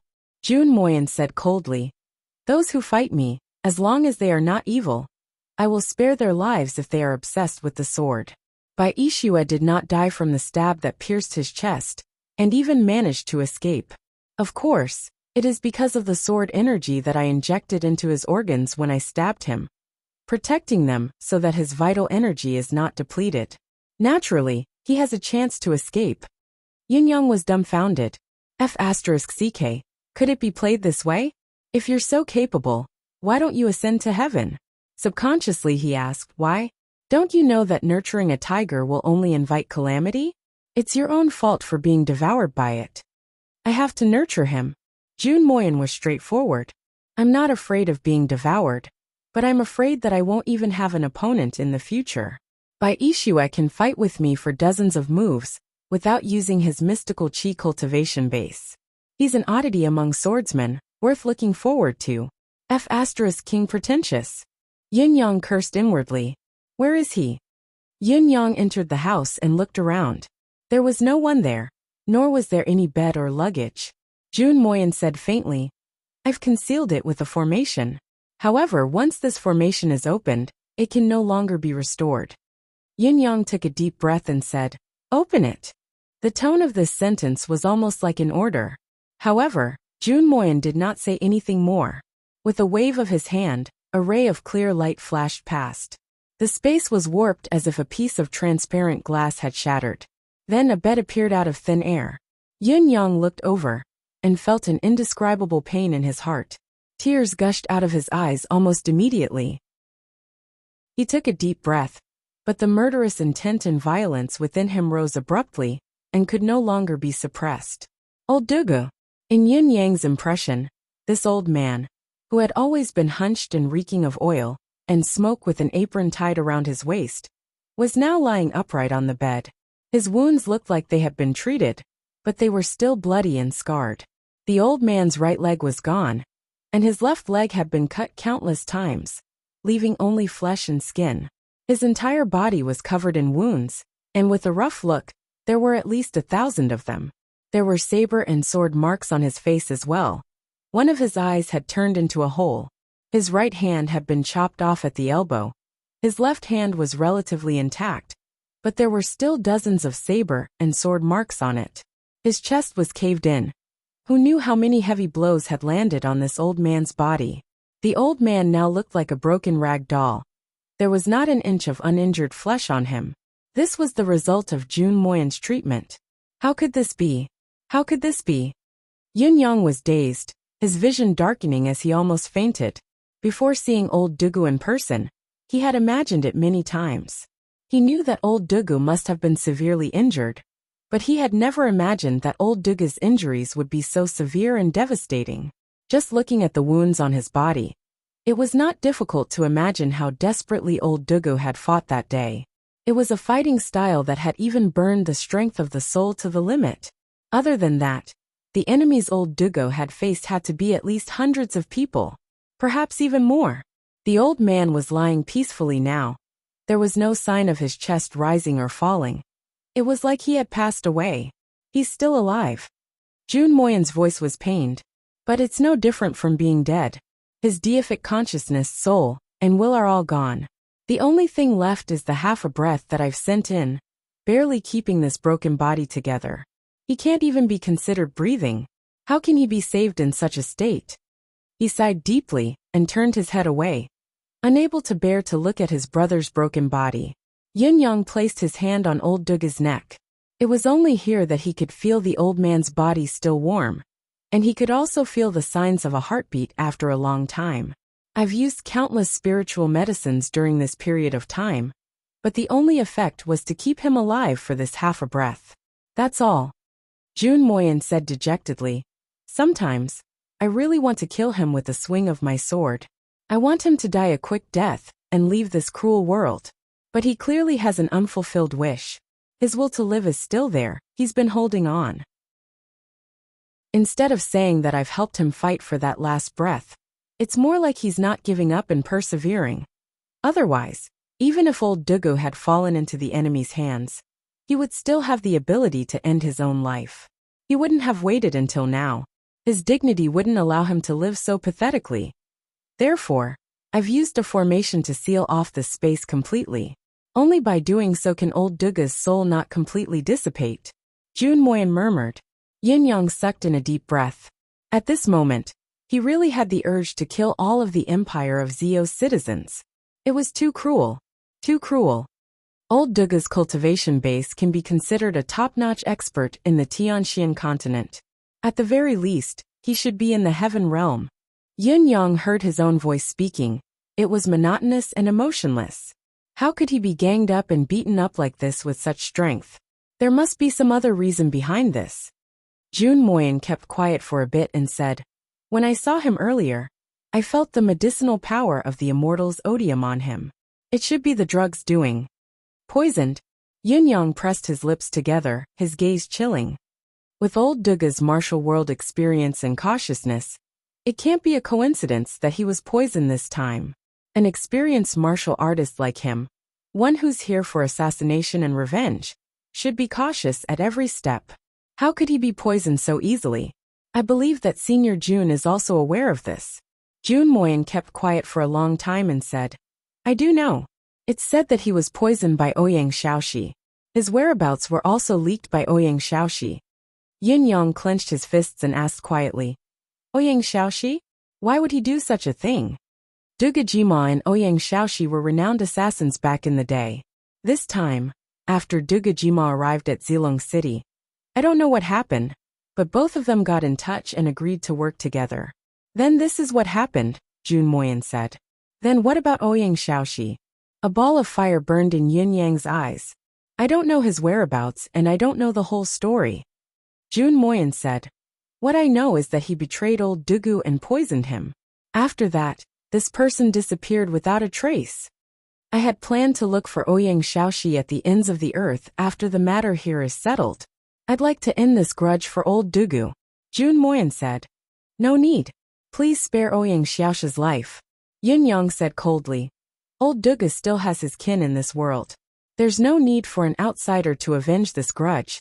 Jun Moyen was silent for a moment before he said, Very well. He looked at Yin Yang in slight shock.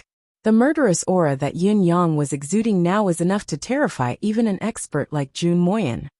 I'm going to start healing old Dugu. I need absolute peace and quiet during this period of time. Yin Yang closed his eyes and said quietly, "No matter what, Jun Moyen, I still have to thank you for saving old Dugu's last breath.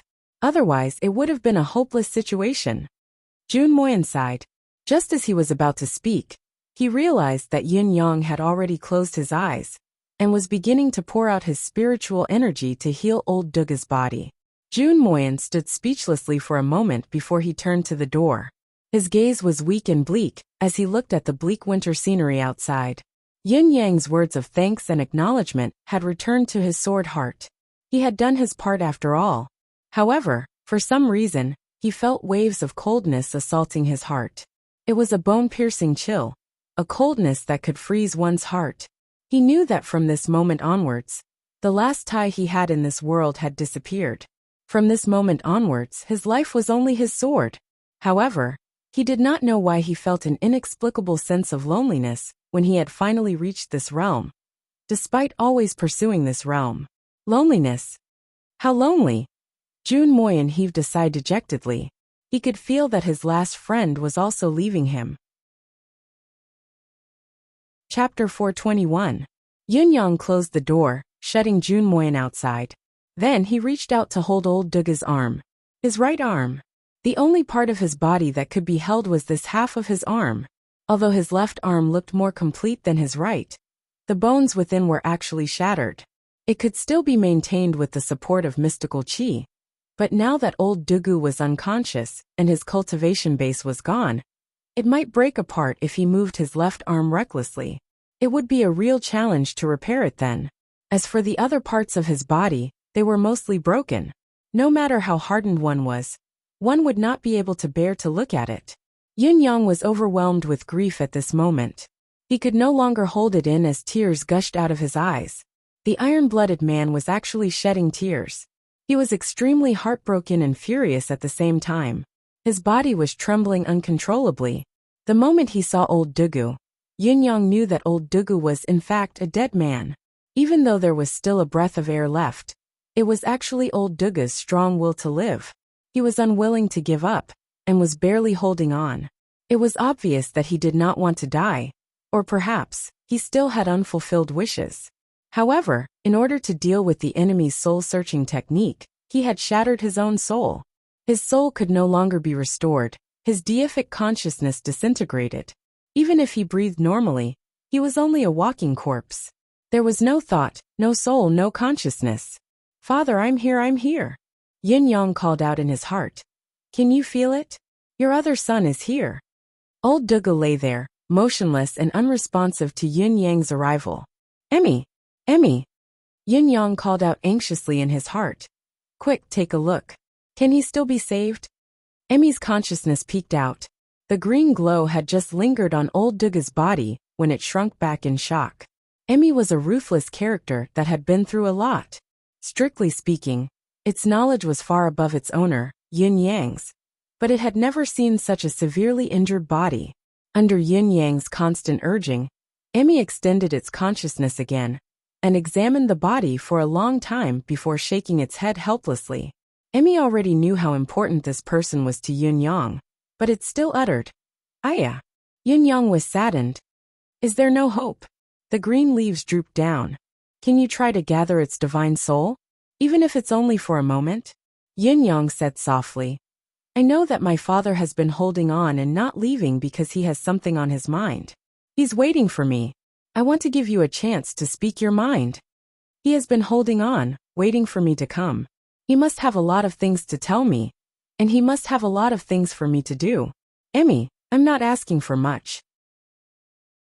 I just want my father to know that I'm by his side, that he won't be alone when he dies, that he won't be alone, that he has a son to send him off. That's enough." Yin Yang said softly. Emmy was reluctant. "Aya." Emmy expressed solemnly that it was feasible to do so, but it would consume too much energy. Most importantly, it could not save the person at all. It could only form a final radiance of the setting sun. It was not worth it. It was futile. and the loss outweighed the gain. Cut the nonsense, do it quickly, Yun Yang urged in an unprecedentedly stern tone for the first time. His voice was resolute and brooked no question. Faced with its master's decision, no matter how reluctant Emmy was, it knew that it had to do it this time. It could only unleash its full strength to create the opportunity for old Duga's final radiance. Waves of abnormally exuberant green life force burst forth with an indescribable vigor and flowed endlessly into old Duga's body, meridians, blood, dantian, mind and sea of consciousness. At the same time, Emmy was still emitting an extraordinarily radiant purple glow that intersected in the room, as if it was binding something in the air. This time, not a single bit of the air of vitality that Emmy had released leaked out. Wisps of it entered old Duga's injured body. Gradually, the green formed something that looked like a cocoon outside old Duga's body. A green cocoon. Such an immense amount of air of vitality would be enough to revive someone else 100 times over. But it did not have the slightest effect when it was injected into old Duga's body. In spite of this, Emmy continued to pour out the air of vitality, obviously anticipating this situation. After all, old Duga's condition was much worse than an ordinary person who had just died. How could it be easy to revive a dying person? Yin Yang could not help but tremble softly. Poor father. In the invisible void, old Duga's dispersed soul was reassembling itself, bit by bit due to Emmy's relentless efforts. His broken body was recovering bit by bit as well. However, this was as far as it went. No matter how much air of vitality was injected, it was no longer effective, instead seeping out from various parts of his broken body. Obviously, his broken body could no longer bear more air of vitality, nor could it unleash the energy. From the beginning to the end, the wounds showed no signs of healing. As for regeneration, it was even more impossible. Yin Yang shuddered in sorrow. Before this, Yin Yang was still holding on to a sliver of hope. With the heaven-defying life force provided by Emmy and old Duga's indestructible will to live, he might be able to create a new life, escape death and prolong life. However, everything that was happening before his eyes was a clear indication that there was no longer any hope of defying fate. If old Duga's body could continue to absorb the air of vitality to nourish itself, then there would be a chance of survival. Now, however, his body was completely indifferent to such an abundant life force. It was the last ray of hope that had been severed. Emmy, who had tried with all its might, finally stopped the infusion of air of vitality. Instead, it released another type of purple ray in a more concentrated manner. Yin Yang could only hear his own heartbeat clearly. He waited anxiously, watching without blinking, afraid that he would miss the tiny chance to meet old Dugu again. After a long time, Yin Yang finally felt an unusual vibration in the space. It was Emmy using the purple ray, trying its best to retrieve it. It had even infused air of vitality that was so dense that it was almost tangible into the purple ray to increase its pulling force. As far as the eye could see, a purple net appeared in midair. Ayya! Emmy cried out laboriously. Obviously, this task was very exhausting for Emmy as well. It could not be sustained for long. Yin Yang was not in the mood to pay attention to his subconscious space. If he had been paying attention, he would have seen that the space was already raging like a storm. At the top of the space of consciousness, the vague image of a human face gradually appeared. It was the soul of the target that Emmy had restored based on Yin Yang's memory, mobilizing all the energy it could muster. Only by retrieving the portion of the soul that had dissipated from the void, and helping it form a complete consciousness, once again could the soul be truly revived. Yin Yang, the hands-off boss, was only responsible for giving the order. How could he know how much calculation and energy was required for this to happen? Even if Yin Yang knew, he would still do it without hesitation, regardless of the cost. He wanted to meet old Dugu again. Emmy's cries were getting more and more strained.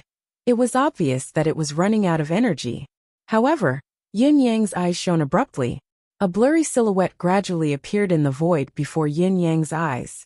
It was the silhouette of an old man with a hunched back. An old man with a face full of wrinkles, and an apron tied around his waist. But his gaze was gentle. His kind gaze was focused somewhere in the void. as if he was looking at his 9 sons from afar with benevolence. In that small and narrow restaurant, in that place that only belonged to him, each one of them was eating Chinese cabbage and tofu contentedly. His gaze was filled with contentment and happiness. Father. Yun Yang's eyes were brimming with tears, his body trembling violently. He had always prided himself on being calm and unmoving like a mountain, but right now, he had the urge to burst into tears, disregarding everything else. I'm here to bring you home. As Yun Yang's voice echoed, the silhouette in the air suddenly swayed, like a human figure twisting in ripples on the surface of water. However, there was no change in its expression. It was obvious that Emmy had not completed the final stage.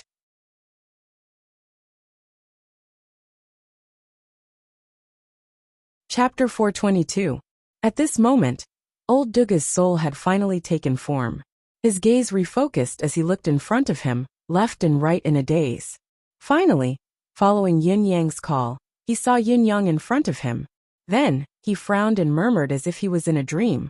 Why are you here? Yun Yang choked and said, If I didn't come, how would I know what happened to you? Old Duga's expression tightened. He looked at his broken body lying lifelessly on the bed, and suddenly thought of something. He sighed desolately and said, Child, you shouldn't have come and you shouldn't have stayed here. Go. Hearing the word, Yun Yang felt even more sorrowful. He said, I'm here to bring you back. I want to take care of you until you're old and dead. Nonsense, I'm already dead. Old Duga smiled faintly. Dead, dead, dead. Everything is over, it's just a pile of rotten meat. It doesn't matter if I die, or if my enemy dies. It's the same as a pile of bones. Is it worth it for you to risk your life and carry such a pile of bones back? It's worth it. Yun Yang gritted his teeth. Even if I die, I'll bring you back, father. Old Duga sighed and said, Foolish child. This old man can rest in peace, and still see a descendant send me off. I'm content and have no more regrets. Don't do anything foolish. This is still Zilong City. With me as a burden, you won't be able to kill your way out alone. He frowned and said softly, Child, I don't know what kind of mysterious technique you used to reassemble my spirit. However, I know my own situation. My spirit is starting to dissipate again. This also means that I don't have much time left. Instead of being wishy-washy about what will happen after my death, why don't you be patient and listen to what I have to say? Consider it as fulfilling the friendship between us. Yun Yang nodded hard and listened to old Duga's lecture quietly. After your 7th brother passed away, I really didn't have any desire to live in this world anymore. Actually, I should have died then. Old Duga was silent for a bit before he said sadly, However, if I can't avenge my son at least once, it's always a pity. In this year or so, there have been quite a number of generals and officials from various countries who have died in my hands. It's been a win-win. Come to think of it, it's reasonable to fall into their trap this time. We can't only be allowed to seek revenge, but not allow them to retaliate, can we? We won't do such an unreasonable thing. Life and death, hatred and resentment are fair. Besides, this is also an end for this old man, a conclusion. The reason why I don't want to give up on life is probably because I still have one last wish. There's still something I can't let go of. I've always hoped to see you again. Originally, I had thought that there was no hope. Never would I have imagined that the heavens would care for me so much. I can finally see my child again. I can finally see my son again. Old Duga's eyes were glued to Yin Yang's face. Duga's eyes were filled with greed. Old Duga's eyes. He knew that the person in front of him was his own child, his own family. You must have exhausted a lot of energy to gather my soul with your arcane skill. I won't say much more. Old Duga sighed contentedly. What I want to tell you is my son's background. Actually, I don't know about my son's background either. I picked him up a long time ago, but there's a crescent-shaped symbol on his back. It seems to be the family symbol that some noble families would imprint on their children as soon as they gave birth. Inside the crescent-shaped symbol, there's a kill word.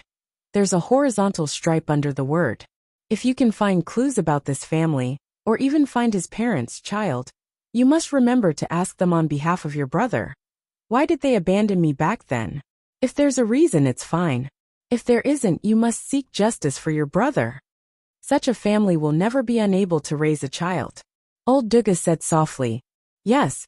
Yin Yang enunciated each word clearly. I will find them in the future, and ask them face to face why they abandoned my brother back then. There's one more thing. I found your brother by chance, when I was searching for treasure at the Flaming Peaks. After that, I focused on raising my son, and had no interest in the martial world anymore. I had long forgotten about it. Now that I think about it, it was a waste of that opportunity. However, this piece of treasure map that I have is only one of many pieces of treasure map.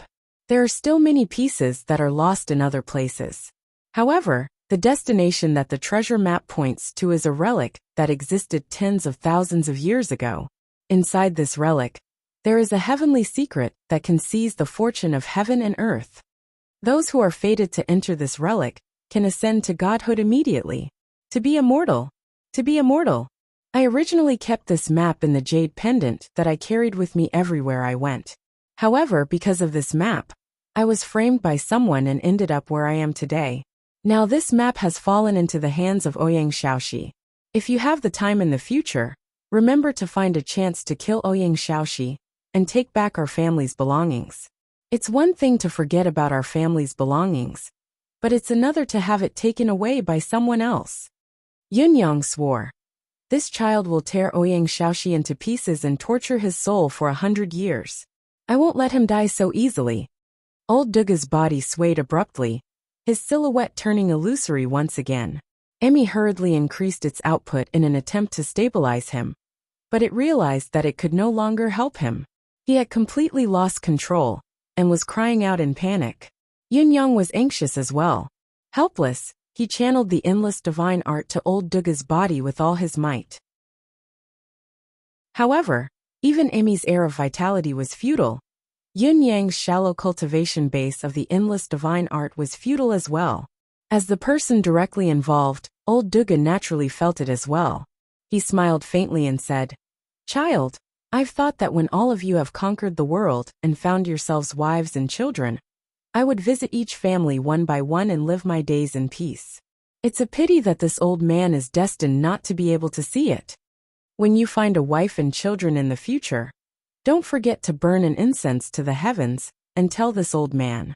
Even if this old man is in the netherworld, I will drink to my heart's content. Yun Yang said tearfully, Of course. Remember to have more children. Old Duga smiled warmly. Your elder brothers did not leave behind any descendants. If you give birth to more, you can give it to them. The legacy of the 9 of you brothers, the legacy of your ancestors, all rests on you. Yun Yang could only nod his head, completely speechless. However, he did not stop channeling his cultivation base, still hoping for a miracle to happen. Child, you must live on. Old Duga's body was slowly dissipating. Don't be impulsive, don't force yourself. This old man has no regrets in dying this time. If you must leave with my corpse, this old man will die with everlasting regret if anything happens to you. Just let me stay here. What harm is there in that? Yun Yang was stunned.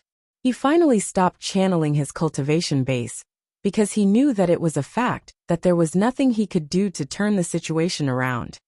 Child, the cabbage and tofu are your favorite. Remember to use semicircular cabbage, the kind with a tightly wrapped heart. Peel off the outside, and leave only the heart. For tofu, use soybean tofu. It's best if it doesn't budge when you press it. Use lard for stir-frying. When the oil is about to take shape, add in the spices. When the aroma of the spices begins to spread, add in the pork belly. When the pork color changes, add in the cabbage. Don't add water when the cabbage is not shrunken. When the pot boils, add in the tofu. He explained the cooking method of this dish seriously. You love it the most. This old man would love to make another meal for you and watch you eat it. It's a pity that you can only make it yourself in the future. Old Duga's gaze was filled with love as he looked at Yun Yang greedily. Child, live on. You must be well, you must be happy. The kind gaze was fixed on Yun Yang's face as Old Duga's body turned into wisps of smoke. Leave me here. This old man can't protect you anymore. He stretched out his hand with great effort, as if he wanted to touch Yun Yang's face, but his hand had already disappeared just as he stretched it out.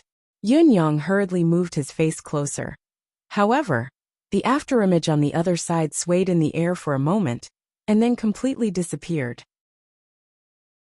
At the same time, the last bit of warmth on old Duga's chest was finally gone.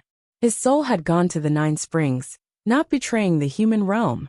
Emmy retracted its deific consciousness tiredly. Yun Yang stood there in a daze, feeling his mind go blank. He knew that old Dugu could have held on a little longer, but in order to extinguish his thoughts, he had used the last of his spiritual energy to dispel the last bit of vitality in his body, allowing himself to vanish completely from this world. Father! Yun Yang's trembling hands stretched out as if he wanted to hold on to the silhouette that had disappeared in the air.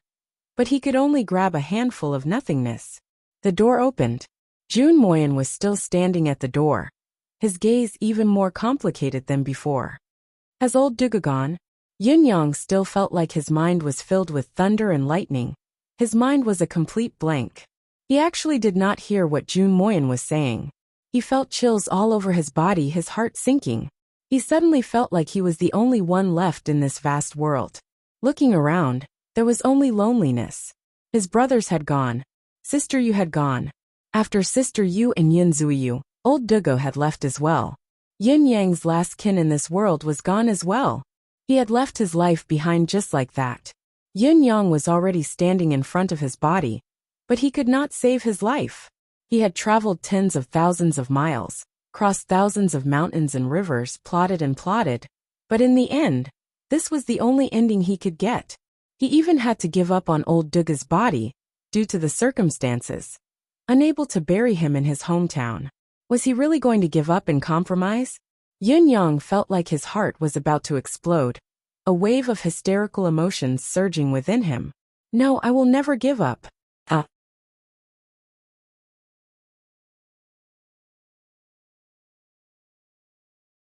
Chapter 423. Jun Moyen understood Yin Yang's feelings very well. After waiting in silence for a while, he said, "If you're mentally unstable, I'm afraid you'll have to stay here as well." Yin Yang stood up stiffly and said faintly, "I still have a lot of things to do. No one can make me stay, no one." He took out the mystical beast tendon from his spatial ring and wrapped old Duga's body with the bedding on the bed, using the beast tendon to tie him up. His actions were meticulous and careful. He was afraid that he might have exerted too much strength and caused his father pain. Jun Moyen watched his actions and said faintly, "I advise you to give up. If you want to take his body away so openly, you'll never be able to walk out of Zilong City." Yun Yang turned a deaf ear to him, wrapping old Duga's body in circles and carrying it firmly on his back. He said coldly, "I've never done anything impulsive. I've always planned before I act. Even when I'm impulsive, I'll stop myself with logic. This time, however, I don't want to stop myself. I want to be impulsive for once, to be willful."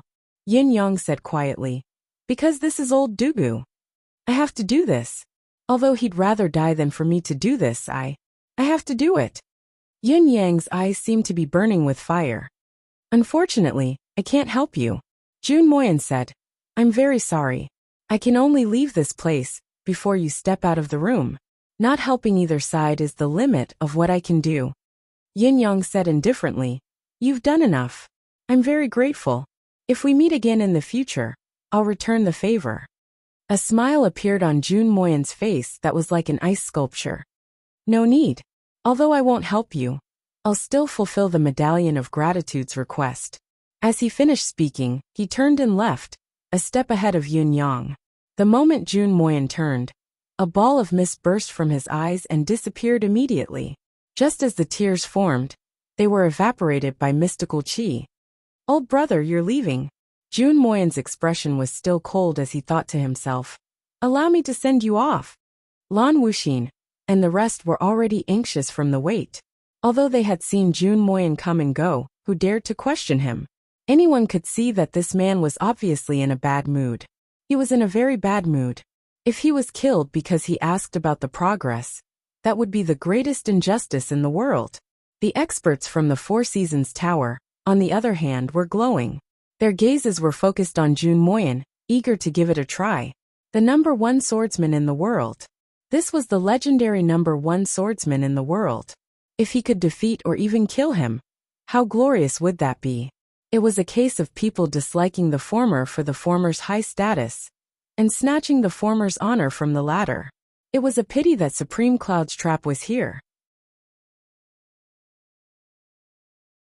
Mu Ziqiu suppressed his anger and said, "Brother Jun, you've misunderstood." Jun Moyan frowned. "What did you call me? Brother Jun?" He smirked coldly. "You're quite senior, aren't you?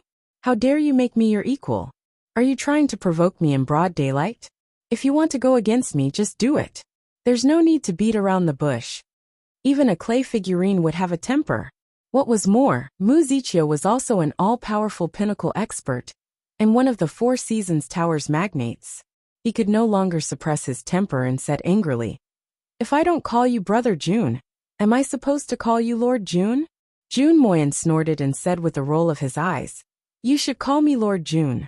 Even if Mr. Nian was here, he'd still call you Lord Jun." The four experts of the Four Seasons Tower had a change of expression at the same time. The murderous aura that they had initially restrained dissipated abruptly. Each of them had their hands on the handle of their weapons. Mu Ziqiu spoke in an unprecedentedly dangerous tone. "Please explain the meaning of this, great swordsman Jun, otherwise it'll be terrible if there's any unpleasantness between us." Jun Moyan said faintly, "The Four Seasons Tower's rules aren't strict enough, allowing the four of you to embarrass yourselves and offend others. It's your own fault. It's only right that I teach you a lesson on behalf of Mr. Nian today. I'll let you know that not just anyone can be provoked. Especially when you actually dared to wield your swords in front of me. According to my rules, this is already a capital offense." Jun Moyan said, "Kneel down and slap yourself if you don't want to die. Apologize to me and repent to the sword."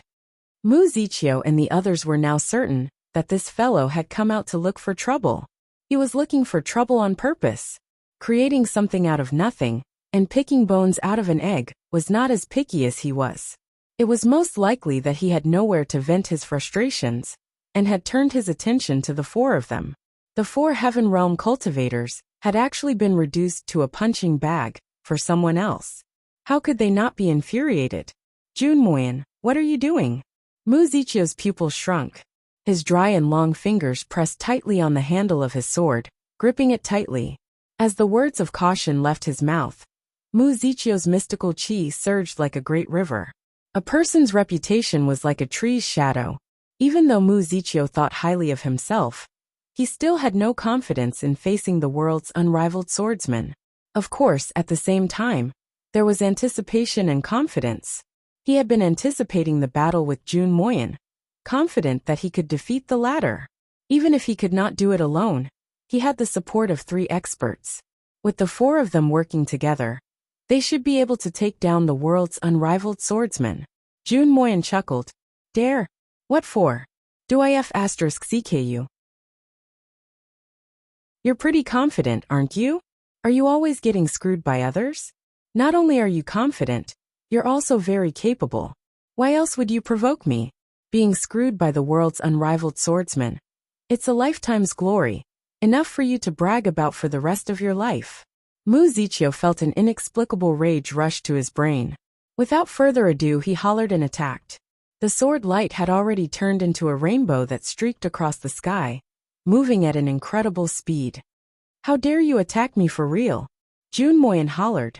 "Brother Nian, let me lend you a hand. Set the rules for the Four Seasons Tower. When we meet again in the martial world, just treat me to a drink of gratitude." Jun Moyan's hand moved and his sword moved. As the sword light flashed, it was like a ray of white light that fell from the sky like the Milky Way. Then, another 4 beams of chilling light flew out. The extremely sharp sword energy enveloped the 4 men from the Four Seasons Tower in the sword light at the same time. The sword light was like a huge ball of light, dazzling and dazzling.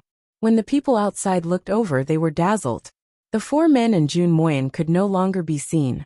The sword light that Jun Moyan had unleashed was like the vault of heaven landing on the ground, airtight, and without a single gap. The only sound that could be heard was the Four Seasons Tower's men's cries of shock and agony, coming from within the range of the sword light without a break. The four peerless experts in the eyes of the Empire of Zio were completely subdued by Jun Moyan. Lan Wuxin sucked in a cold breath at once. Was this the capability of the world's unrivaled swordsman? He had actually wanted to control such a person with the righteous cause of the country. As expected, it was wishful thinking and the ravings of a lunatic.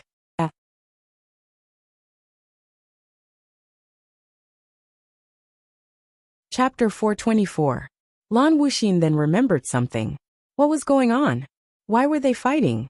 It was just a disagreement. Did it have to be like this? Why did they have to fight here? What exactly is going on? They could not fight. At the very least, they couldn't fight here. With a loud bang, it seemed like two swords had collided. Then, a muffled groan seemed to come from the depths of someone's chest. A streak of blood suddenly broke through the cover of the sword light, and suddenly rushed up to the sky.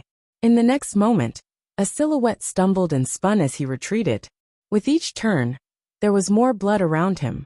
Everyone was shocked to see that there were at least 100 wounds on that person's body.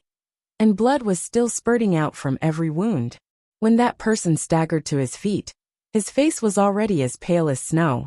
One of his hands trembled as he reached into his bosom, as if he wanted to take out some medicine to treat his injuries. However, he saw a sword light fly out from the fierce battle. With a crack, an arrow of blood shot out from the person's forehead.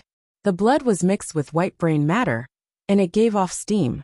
When it landed on the cold ground, it was a horrifying and soul-stirring sight. The person's action of retrieving the medicine was cut short. His pupils were unfocused as he fell to the sky dead. The other three people who were still fighting in the sword light roared at the same time, their voices filled with grief and anger. In spite of this, none of them could escape. The sword light formed a complete light veil once again, like a prison that was imprisoning them. A moment later, another cry of agony could be heard. Another Four Seasons Towers man had an arrow of blood spurting out from his throat as he fell in a crooked manner, landing on the ground like a broken sack. His body twitched once before he stopped breathing. It turned out that only those who had to die could leave the light veil. The moment they left was the moment of their death. A shrill voice rang out. Jun Moyan, are you bent on going against the Four Seasons Tower until one of us is dead? His voice was full of threat, but the hidden meaning behind it, as well as the intention to beg for mercy, could be heard by everyone. So this was the strength of the number one swordsman in the world. Only after experiencing it for himself did he realize that the pinnacle of swordsmanship was actually so unreachable. The pinnacle wasn't something that could be climbed with mere imagination and confidence. However, the price of knowing this was too high. It was the price of his life. Jun Moyan's voice was so cold that it seemed to carry shards of ice. If Mr. Nian comes after me for killing a few pieces of material like you, Jun Moyan will accept it. This was confidence. The confidence of the number one swordsman in the world. Back then Ling Xiaozui had slaughtered the Four Seasons Tower for a long time. Mr. Nian had the same ability as Ling Xiaozui, but he had waited until the very end to confront him personally. This was the fear between experts of the same level. Unless it was absolutely necessary, they would not engage in a life-and-death battle. It was the same for Ling Xiaozui and Jun Moyan. It would be a joke if Mr. Nian sought out Jun Moyan for the sake of these people's lives. There's no enmity between us. Why must you kill me? The shrill cry was interspersed with a cry of agony. This is how the martial world's reputation and status come about. Do you think that the title of the world's number one swordsman is something that I've boasted about? Jun Moyan's words were slow and unhurried, but they were not directed at the people he was slaughtering. His words were directed at the Empire of Zio's officials who were present. One should have his own dignity and demeanor when walking the martial world. If anyone dares to offend his dignity, he should be killed. This is the martial world's iron law. I, Jun Moyan, am the world's number one swordsman. Although I don't like the title of number one above my head, as long as it's on my head, I will defend it. Killing until no one dares to speak rudely in front of me is also a very difficult and not easy thing to accomplish. Jun Moyan's voice traveled into Lan Wuxin and the others' ears. Everyone shuddered subconsciously. Even though I have to swallow my anger for now due to various reasons, I will have to vent it eventually. Maybe tomorrow, maybe the day after. Jun Moyen's voice was tinged with indifference. It was a disregard for human life, as if there was no one who could not be killed by his sword. If I don't vent my anger, how can my thoughts be at ease? When I set my mind on killing someone, no one in this world can escape my pursuit. Do you know that the reason the 4 of you died by my sword today is not only because you wanted to kill me, but also because you were impolite? Remember in your next life that no matter what you do, you must keep up appearances. Don't provoke someone you can't afford to provoke. Otherwise, you'll really lose your life. I don't like people who want to kill me and don't know when to back off. My sword doesn't like it either. When you don't know when to back off and start to feel regret, it'll be too late for regrets. Any profession, anyone, anything. Jun Moyen let out a long howl. All of you. 2 thunderous sword lights flew out at an extremely fast speed, and 2 heads flew up into the sky along with a spurt of blood. The 4 leading experts of the Four Seasons Tower had been killed by Jun Moyen in less than the time it took for a joss stick to burn. None of them were spared. Jun Moyen lectured them while he killed. His words were filled with the principles of being a good person. Those who were familiar with Jun Moyen would realize that he had never spoken so much in one go in his entire life. In spite of this, Jun Moyen had never used his sword to kill because of a small killing intent, nor had he lectured others in such a manner. After all, Jun Moyen had been the unrivaled swordsman for too many years. If someone had coveted him or killed him just because of his hostility, or killing intent, the unrivaled swordsman would have long become the unrivaled killer. Lan Wuxin and the others, however, were pale. They felt like they were standing naked on the peak of a snowy mountain. The bone-chilling wind had frozen them into ice cubes. It was not just their bodies. Their hearts and souls were cold as well. A politician could play with the public opinion to achieve his own goals. He could also make the experts who were looked up to in the martial world listen to his orders, making it easier for his own ambitions.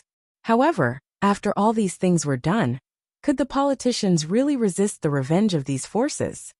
Once extreme, how could a mere politician's means contend against it? Especially when some powers were simply unparalleled powers. There was no other way but to await death. At this moment, the 4 corpses were lying lifelessly on the ground. A moment ago, they were still all-powerful. But now, even an ant could bully them at will. It was a ghastly sight. Life and death are so simple, yet so complicated at the same time. Jun Moyen's robe was still whiter than snow. Although he had taken 4 lives, there was not a trace of blood on him. Looking at the corpses on the ground, he said faintly, "Great Chancellor Lan, do you know why these people dared to harbor murderous intent toward me? They were confident, and they had the right to be so. To reach where they are now, the first prerequisite is to possess the talent of 8 innately awakened chakras and above. Then, they must have good comprehension and the guidance of a master teacher. At the same time, they must study diligently and go through countless years of cultivation that would be worse than death. Then they must have enough luck and the protection of a benefactor. Only then can they obtain many treasures of heaven and earth and countless opportunities of life and death." Jun Moyen said faintly. "Not a single one of these conditions can be omitted. Only by fulfilling so many stringent conditions can they live to this day and become the otherworldly experts and pinnacle experts in the eyes of the common people. It's evident that their opportunities are profound, and their providence is rather high. It's a pity that they've used up their providence today. When they offended someone they shouldn't have, they've used up their providence. That's why they've all died by my sword." Lan Wuxin's vest was drenched in sweat. He could clearly feel Jun Moyen's rage and murderous intent. Moreover, this rage and killing intent was clearly directed at him. Chapter 425. Lan Wuxin was pale, but he held himself up, not allowing himself to collapse. He had been an official for many years, possessing an unshakable aura. Although he could not withstand Jun Moyen's murderous aura, he could still hold himself up. He said forcefully, "Perhaps one day, Senior Jun will offend someone you can't afford to offend because of something or someone and be punished. In this world, there will always be someone better than you. Don't you agree, Senior Jun?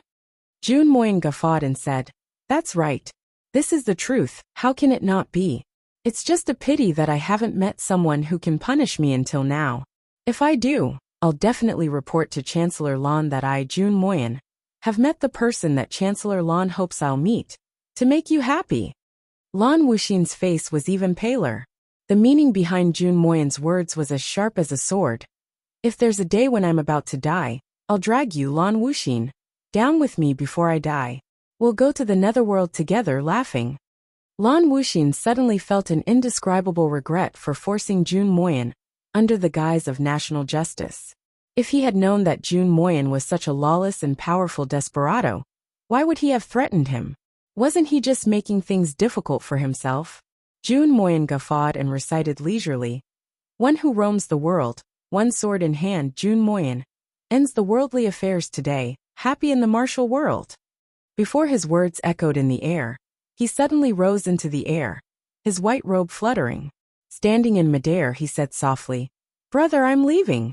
Everyone heard the words, but they did not know who he was talking to. At this moment, however, they could see Jun Moyen's expression. It was sad and heavy.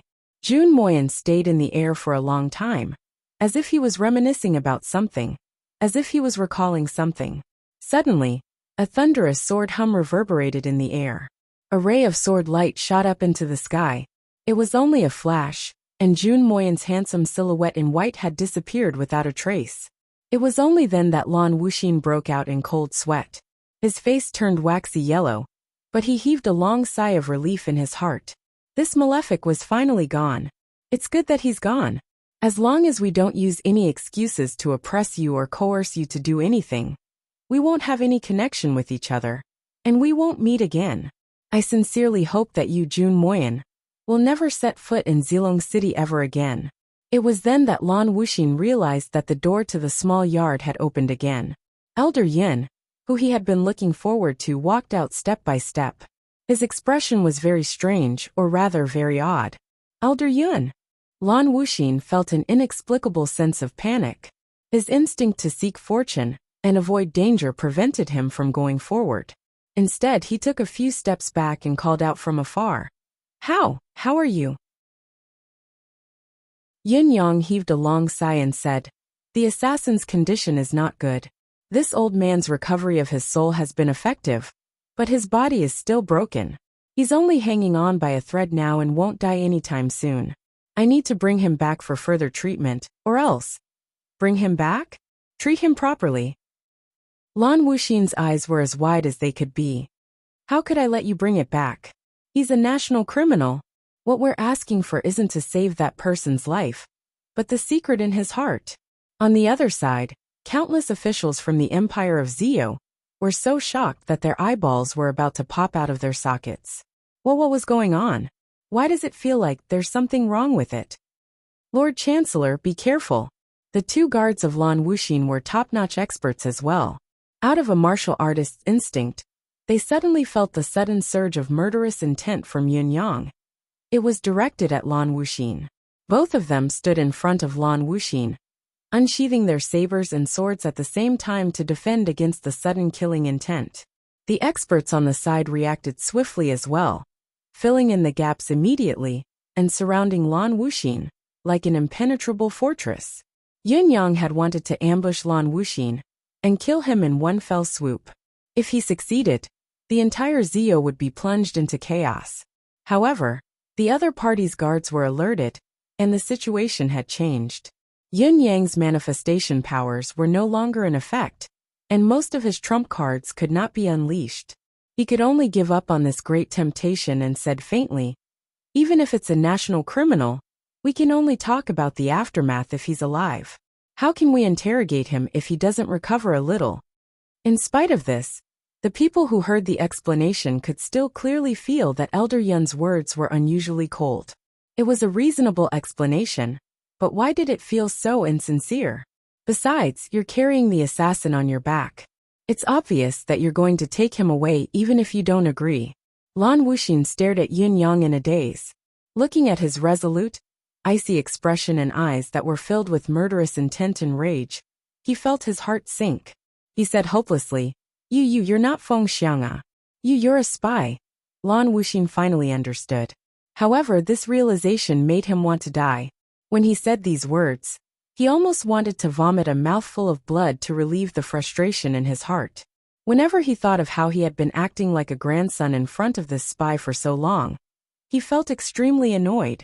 In the end, the spy was he was the Empire of Zio's minister, second only to the emperor and above tens of thousands of people. How could he still have the face to face others after being fooled like this? If His Majesty the Emperor were to ask about this, how would he explain it? With a flash of saber light, the 17 experts in front of him were split into two halves with a swoosh. Blood soared into the sky as Yun Yang charged into the densely packed crowd like a bolt of lightning. With a flick of his hand, a Zio expert's machete slipped from his hand and landed in Yun Yang's. The saber light shone brightly, like snow falling from the 9 heavens. Lan Wuxin had already been rescued to the side, and was watching the battle with his mouth agape. Yun Yang's open and unrestrained fighting style, his valiant stance of fighting 1,000 enemies alone.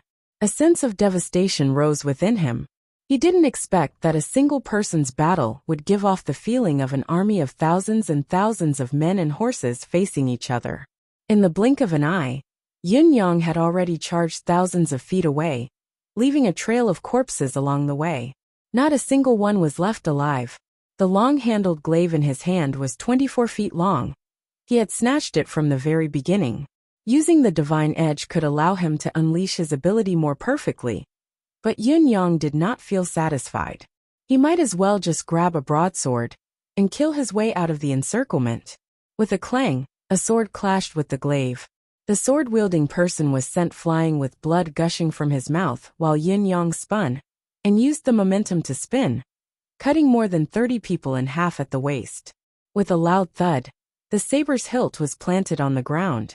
With a loud boom, a wave of air rippled outwards and dozens of people were flung into the air from the impact.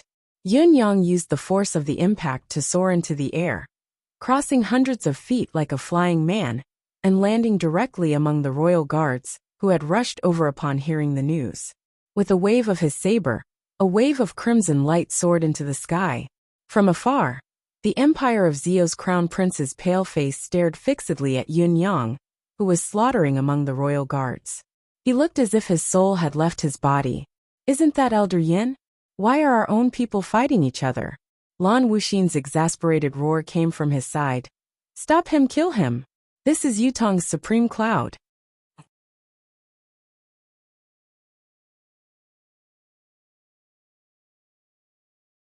Yutong's supreme cloud was so ferocious that it chilled one's heart and made one despair. They had only heard of Yutong's 9 Supremes' ability to control the battle formation, but they knew that the 9 Supremes were not valiant warriors who charged into the battlefield. But right now, what was going on? This was far too different from the impression they had received from the intelligence. However, he was only one person, facing the entire city's army. Even if he could fight, where could he go? From here to the West City Gate, there was still a distance of more than 20 kilometers. Do you really want to fight your way through? Even if the army stood still and let you kill them one by one, could you kill them all? It looked like Supreme Cloud had gone mad. The rumored supreme think tank of the 9 Supremes did not live up to his name. He was obviously a brave man who tried to show off his bravery. Apparently, everyone had forgotten, or perhaps overlooked, that it was this courageous man who had deceived Zio's prime minister, Zio's emperor, Zio's higher-ups, and even the entire empire of Zio. If such a person really went crazy, the number of people buried with him would truly be an astronomical figure. Along the way, there were constantly experts falling from the sky into the battle ring. Then in the next moment, their flesh and blood splattered everywhere. Only a few black-clothed men hid in the crowd and moved with the army, but they did not attack. What should we do? Let's wait a little longer. Let's wait and see before we act. It's not a solution to forcefully attack now. There's still a long way to go before we reach the West City Gate. Let's wait for Zio's soldiers to deplete some of Supreme Cloud's energy before we strike. We'll finish the battle in one swift strike. There's no need to take the risk now. Brilliant. Let's do it this way. These people were the Four Seasons Tower's experts. They too expressed their helplessness with their current choices. It was true that they were the Four Seasons Tower's sniper team that specifically targeted Supreme Cloud. And it was also true that each of them was an expert. There were also quite a number of people present. These were all facts. The combined ability of the Four Seasons Tower's sniper team would be a pinnacle force that could not be underestimated, no matter where they were placed in the world. It was undeniable. However, it was also a fact that the situation was stronger than the people. The highest cultivation base among them was only at the third heaven realm, and there were only 2 of them, while the rest were only at the first or second heaven level. If this force were to be seen in Tianxian continent's secular perspective, it would be overwhelming. Each of them was a superb expert who was above 10th perfection. With such a lineup, they could even challenge Ling Xiaozui, could they not? In spite of this, it was impossible. Forget Ling Xiaozui. They dared not even make a move against Supreme Cloud before them. At this moment, after witnessing Yin Yang's unstoppable aura, these knowledgeable fellows felt their scalps tingle. The 2/3 celestial layer experts pondered for a moment. If they went over now, if they were lucky, they could become people flying in the air. If they were unlucky, the chi activity between the high-level cultivators would attract, and it was very likely that the other party would kill them directly. There were only 4 people in the Four Seasons Tower who could restrain Yun Yang's current insanity. The 4 of them had just died in Jun Moyan's hands out of the blue. Therefore, the current situation left them speechless. When Jun Moyan killed them, this group of people had already blended into the crowd, but they dared not move at all. They dared not make any reckless moves at that time. What if Jun Moyan thought that they were in cahoots? What was more, they were in cahoots. They stayed where they were, watching as their comrades and superiors were killed, while they hid like turtles. That kind of feeling was indescribable. They could only be aggrieved. If they did not want to be aggrieved, they would have to die. Now that Jun Moyan had finally left, and there was light at the end of the tunnel, Yutong's Supreme Cloud had appeared out of nowhere. When they first heard the news, these people were overjoyed. Joy was written all over their faces. Their superiors were gone, and their cultivation base was the highest. Would this not be a huge credit to them? Legend had it that the 9 Supremes were proficient in their manifestation powers, but their cultivation base was trash. Now that Zilong City was controlled by the spiritual restraining formation, the manifestation powers were all gone. If Supreme Cloud were to show himself, would that not be a suicide mission? Then, just as they were prepared to fight and claim the credit, they realized that legend was just a legend. The credibility was too low. Was this cultivation base trash? If this cultivation base was trash, what were they? So, I still don't dare to move. There was no need to mention the feeling of being wronged again and again. Yin Yang brandished his 24-feet-long glaive into a huge circle of light and charged forward like a mad tiger. Yin Yang did not know how many people he had killed, nor did he know that when he was killing, there was an inexplicable aura surging into his body. He only had one thought now, one thought. Father, watch me. I'll avenge you. I'll bring you and kill our way out of Zilong City's west gate. Father, if you leave, I'll let countless people accompany you. We'll go to the underworld together, hand in hand. Since they've done such a thing, I'll make them pay the price. In Lan Wuxin's residence, in the small courtyard, a cute little bear with a small green snake coiled around its arms slipped out sneakily and sprinted towards the place where the battle had taken place. 2 white silhouettes flashed in the air. With a loud bang, the glaive in Yin Yang's hand was split into 2 halves. The saber had collided with countless weapons along the way, finally reaching the point where it could no longer bear the burden. His saber is broken. He's done for. Quick! Kill him. Kill.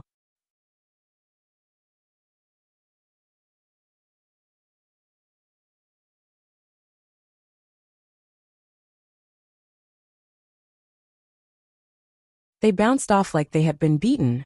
It was as if the deicide arrows that claimed to be able to kill gods were completely useless. The deicide archers Feng Qing had succeeded. They were extremely confident in their deicide arrows. Even a 10th perfection pinnacle cultivator would not be able to avoid being attacked by so many deicide arrows at the same time. Even if the giant bear was a top-notch mystical beast, it should have perished under this rain of arrows. Who would have thought that the black bear would be unscathed after the rain of arrows? The group felt their blood run cold. How could this be? How could this happen? Are we in a nightmare? Actually, it was not that the deicide arrows were not powerful. Just as the archers had judged, if the one who had been hit by this round of arrows was an expert in perfection of the peak realm, he would have been severely injured even if he did not die. However, the Niello bear was a top-notch mystical beast in the Tianxian continent and was known for its defensive ability. Its skin and flesh were sturdier than beginner heaven realm experts. It was not something that the deicide arrows could penetrate. Furthermore, when the Niello bear was struck by the arrow, the fool actually felt the pain as well. With an angry roar, it stamped its foot on the ground. Immediately, a circle of yellow light spread out rapidly. Wherever the yellow light passed, the ground cracked and crumbled.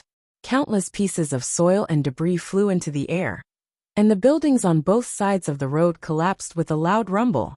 In an instant, it was a scene of devastation. Amidst the smoke and dust, countless cries of agony could be heard. The Niello bear was the first to charge forward and start a massacre. Yun Yang followed behind it, but he did not even have the chance to use the saber in his hand. Honestly, Yun Yang had not expected Blackie to be so helpful. He had only wanted the Niello bear to assist him in the battle and provide some assistance. After all, he was charging into the formation alone, facing a group of enemies alone. The deicide arrows had long traumatized Yun Yang. Now, it seemed that Blackie was actually fearless of the deicide arrows and had turned the tide of the battle. Suddenly, the sound of a horn came from afar. Other than the majestic and melodious tone, there was also an indescribable sense of mournfulness, filled with the scent of bloodlust. The rumbling of the horn resounded as the soldiers retreated in an orderly manner. They did not even leave their corpses behind. All that was left was a pool of blood that could not be taken away. It was evident how elite Zio's army was. Yin Yang's face was expressionless, devoid of sorrow or joy. His body was like a willow leaf as he followed closely behind the Niello bear, charging forward at a constant pace. He knew what was about to happen.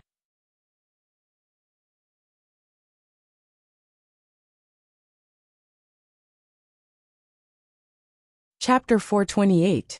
The rider was covered from head to toe in heavy armor, leaving only his eyes exposed. The horse, on the other hand, was blindfolded as well. The blindfold was a piece of cloth, obviously a temporary measure to prevent the horse from panicking when it saw the ferocious beast in front of it.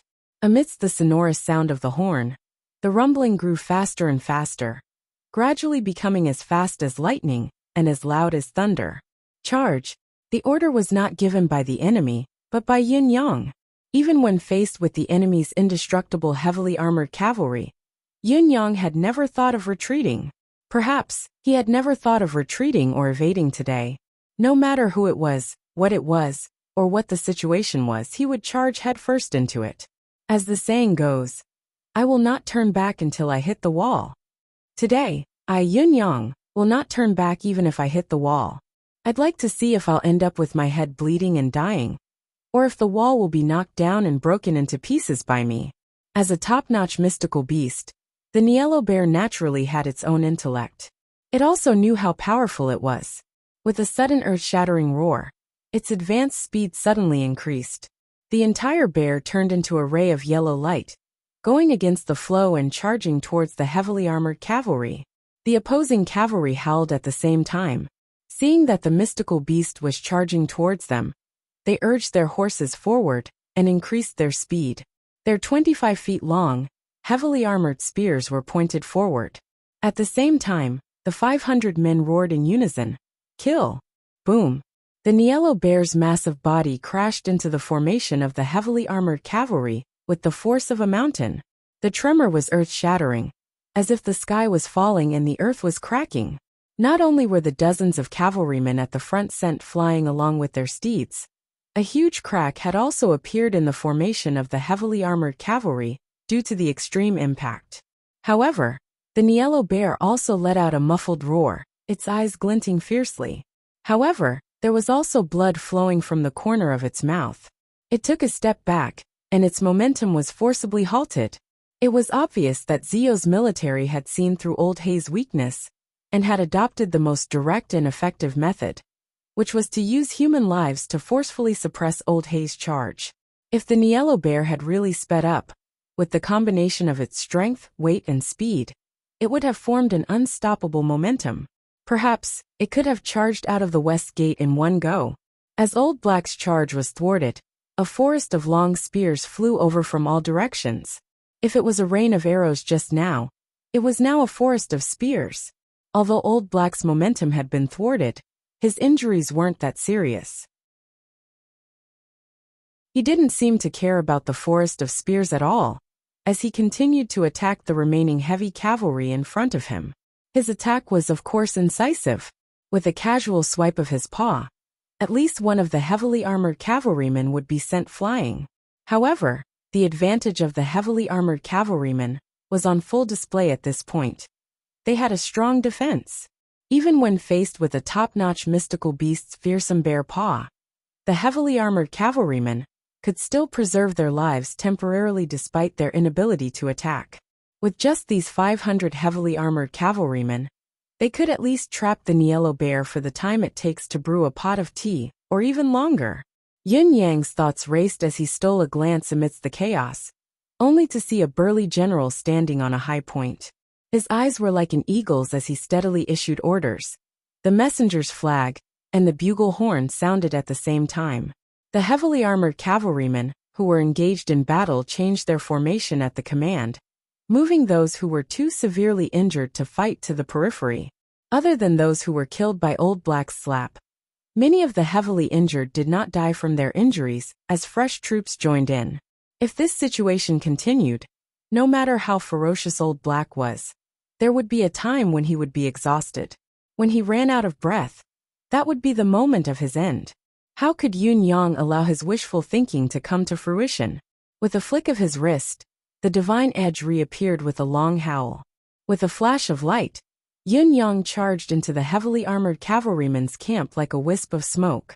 Where the saber light passed, another 3 armored cavalrymen and their horses were cut into 6 sections. With a turn of his body, another 20 or so horses' legs were severed neatly along with the saber light. Amidst the cacophony of men and horses, Yun Yang charged forward with long strides. The dazzling saber light that encircled him was truly magnificent. Every enemy soldier that stood in his way fell one by one as he charged forward.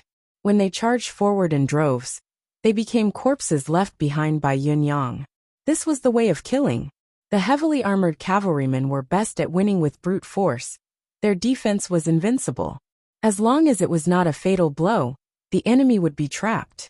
For example, the yellow bear was domineering, and its single attack power was stronger than Yun Yang's, but it was like scratching an itch against the heavily armored cavalry.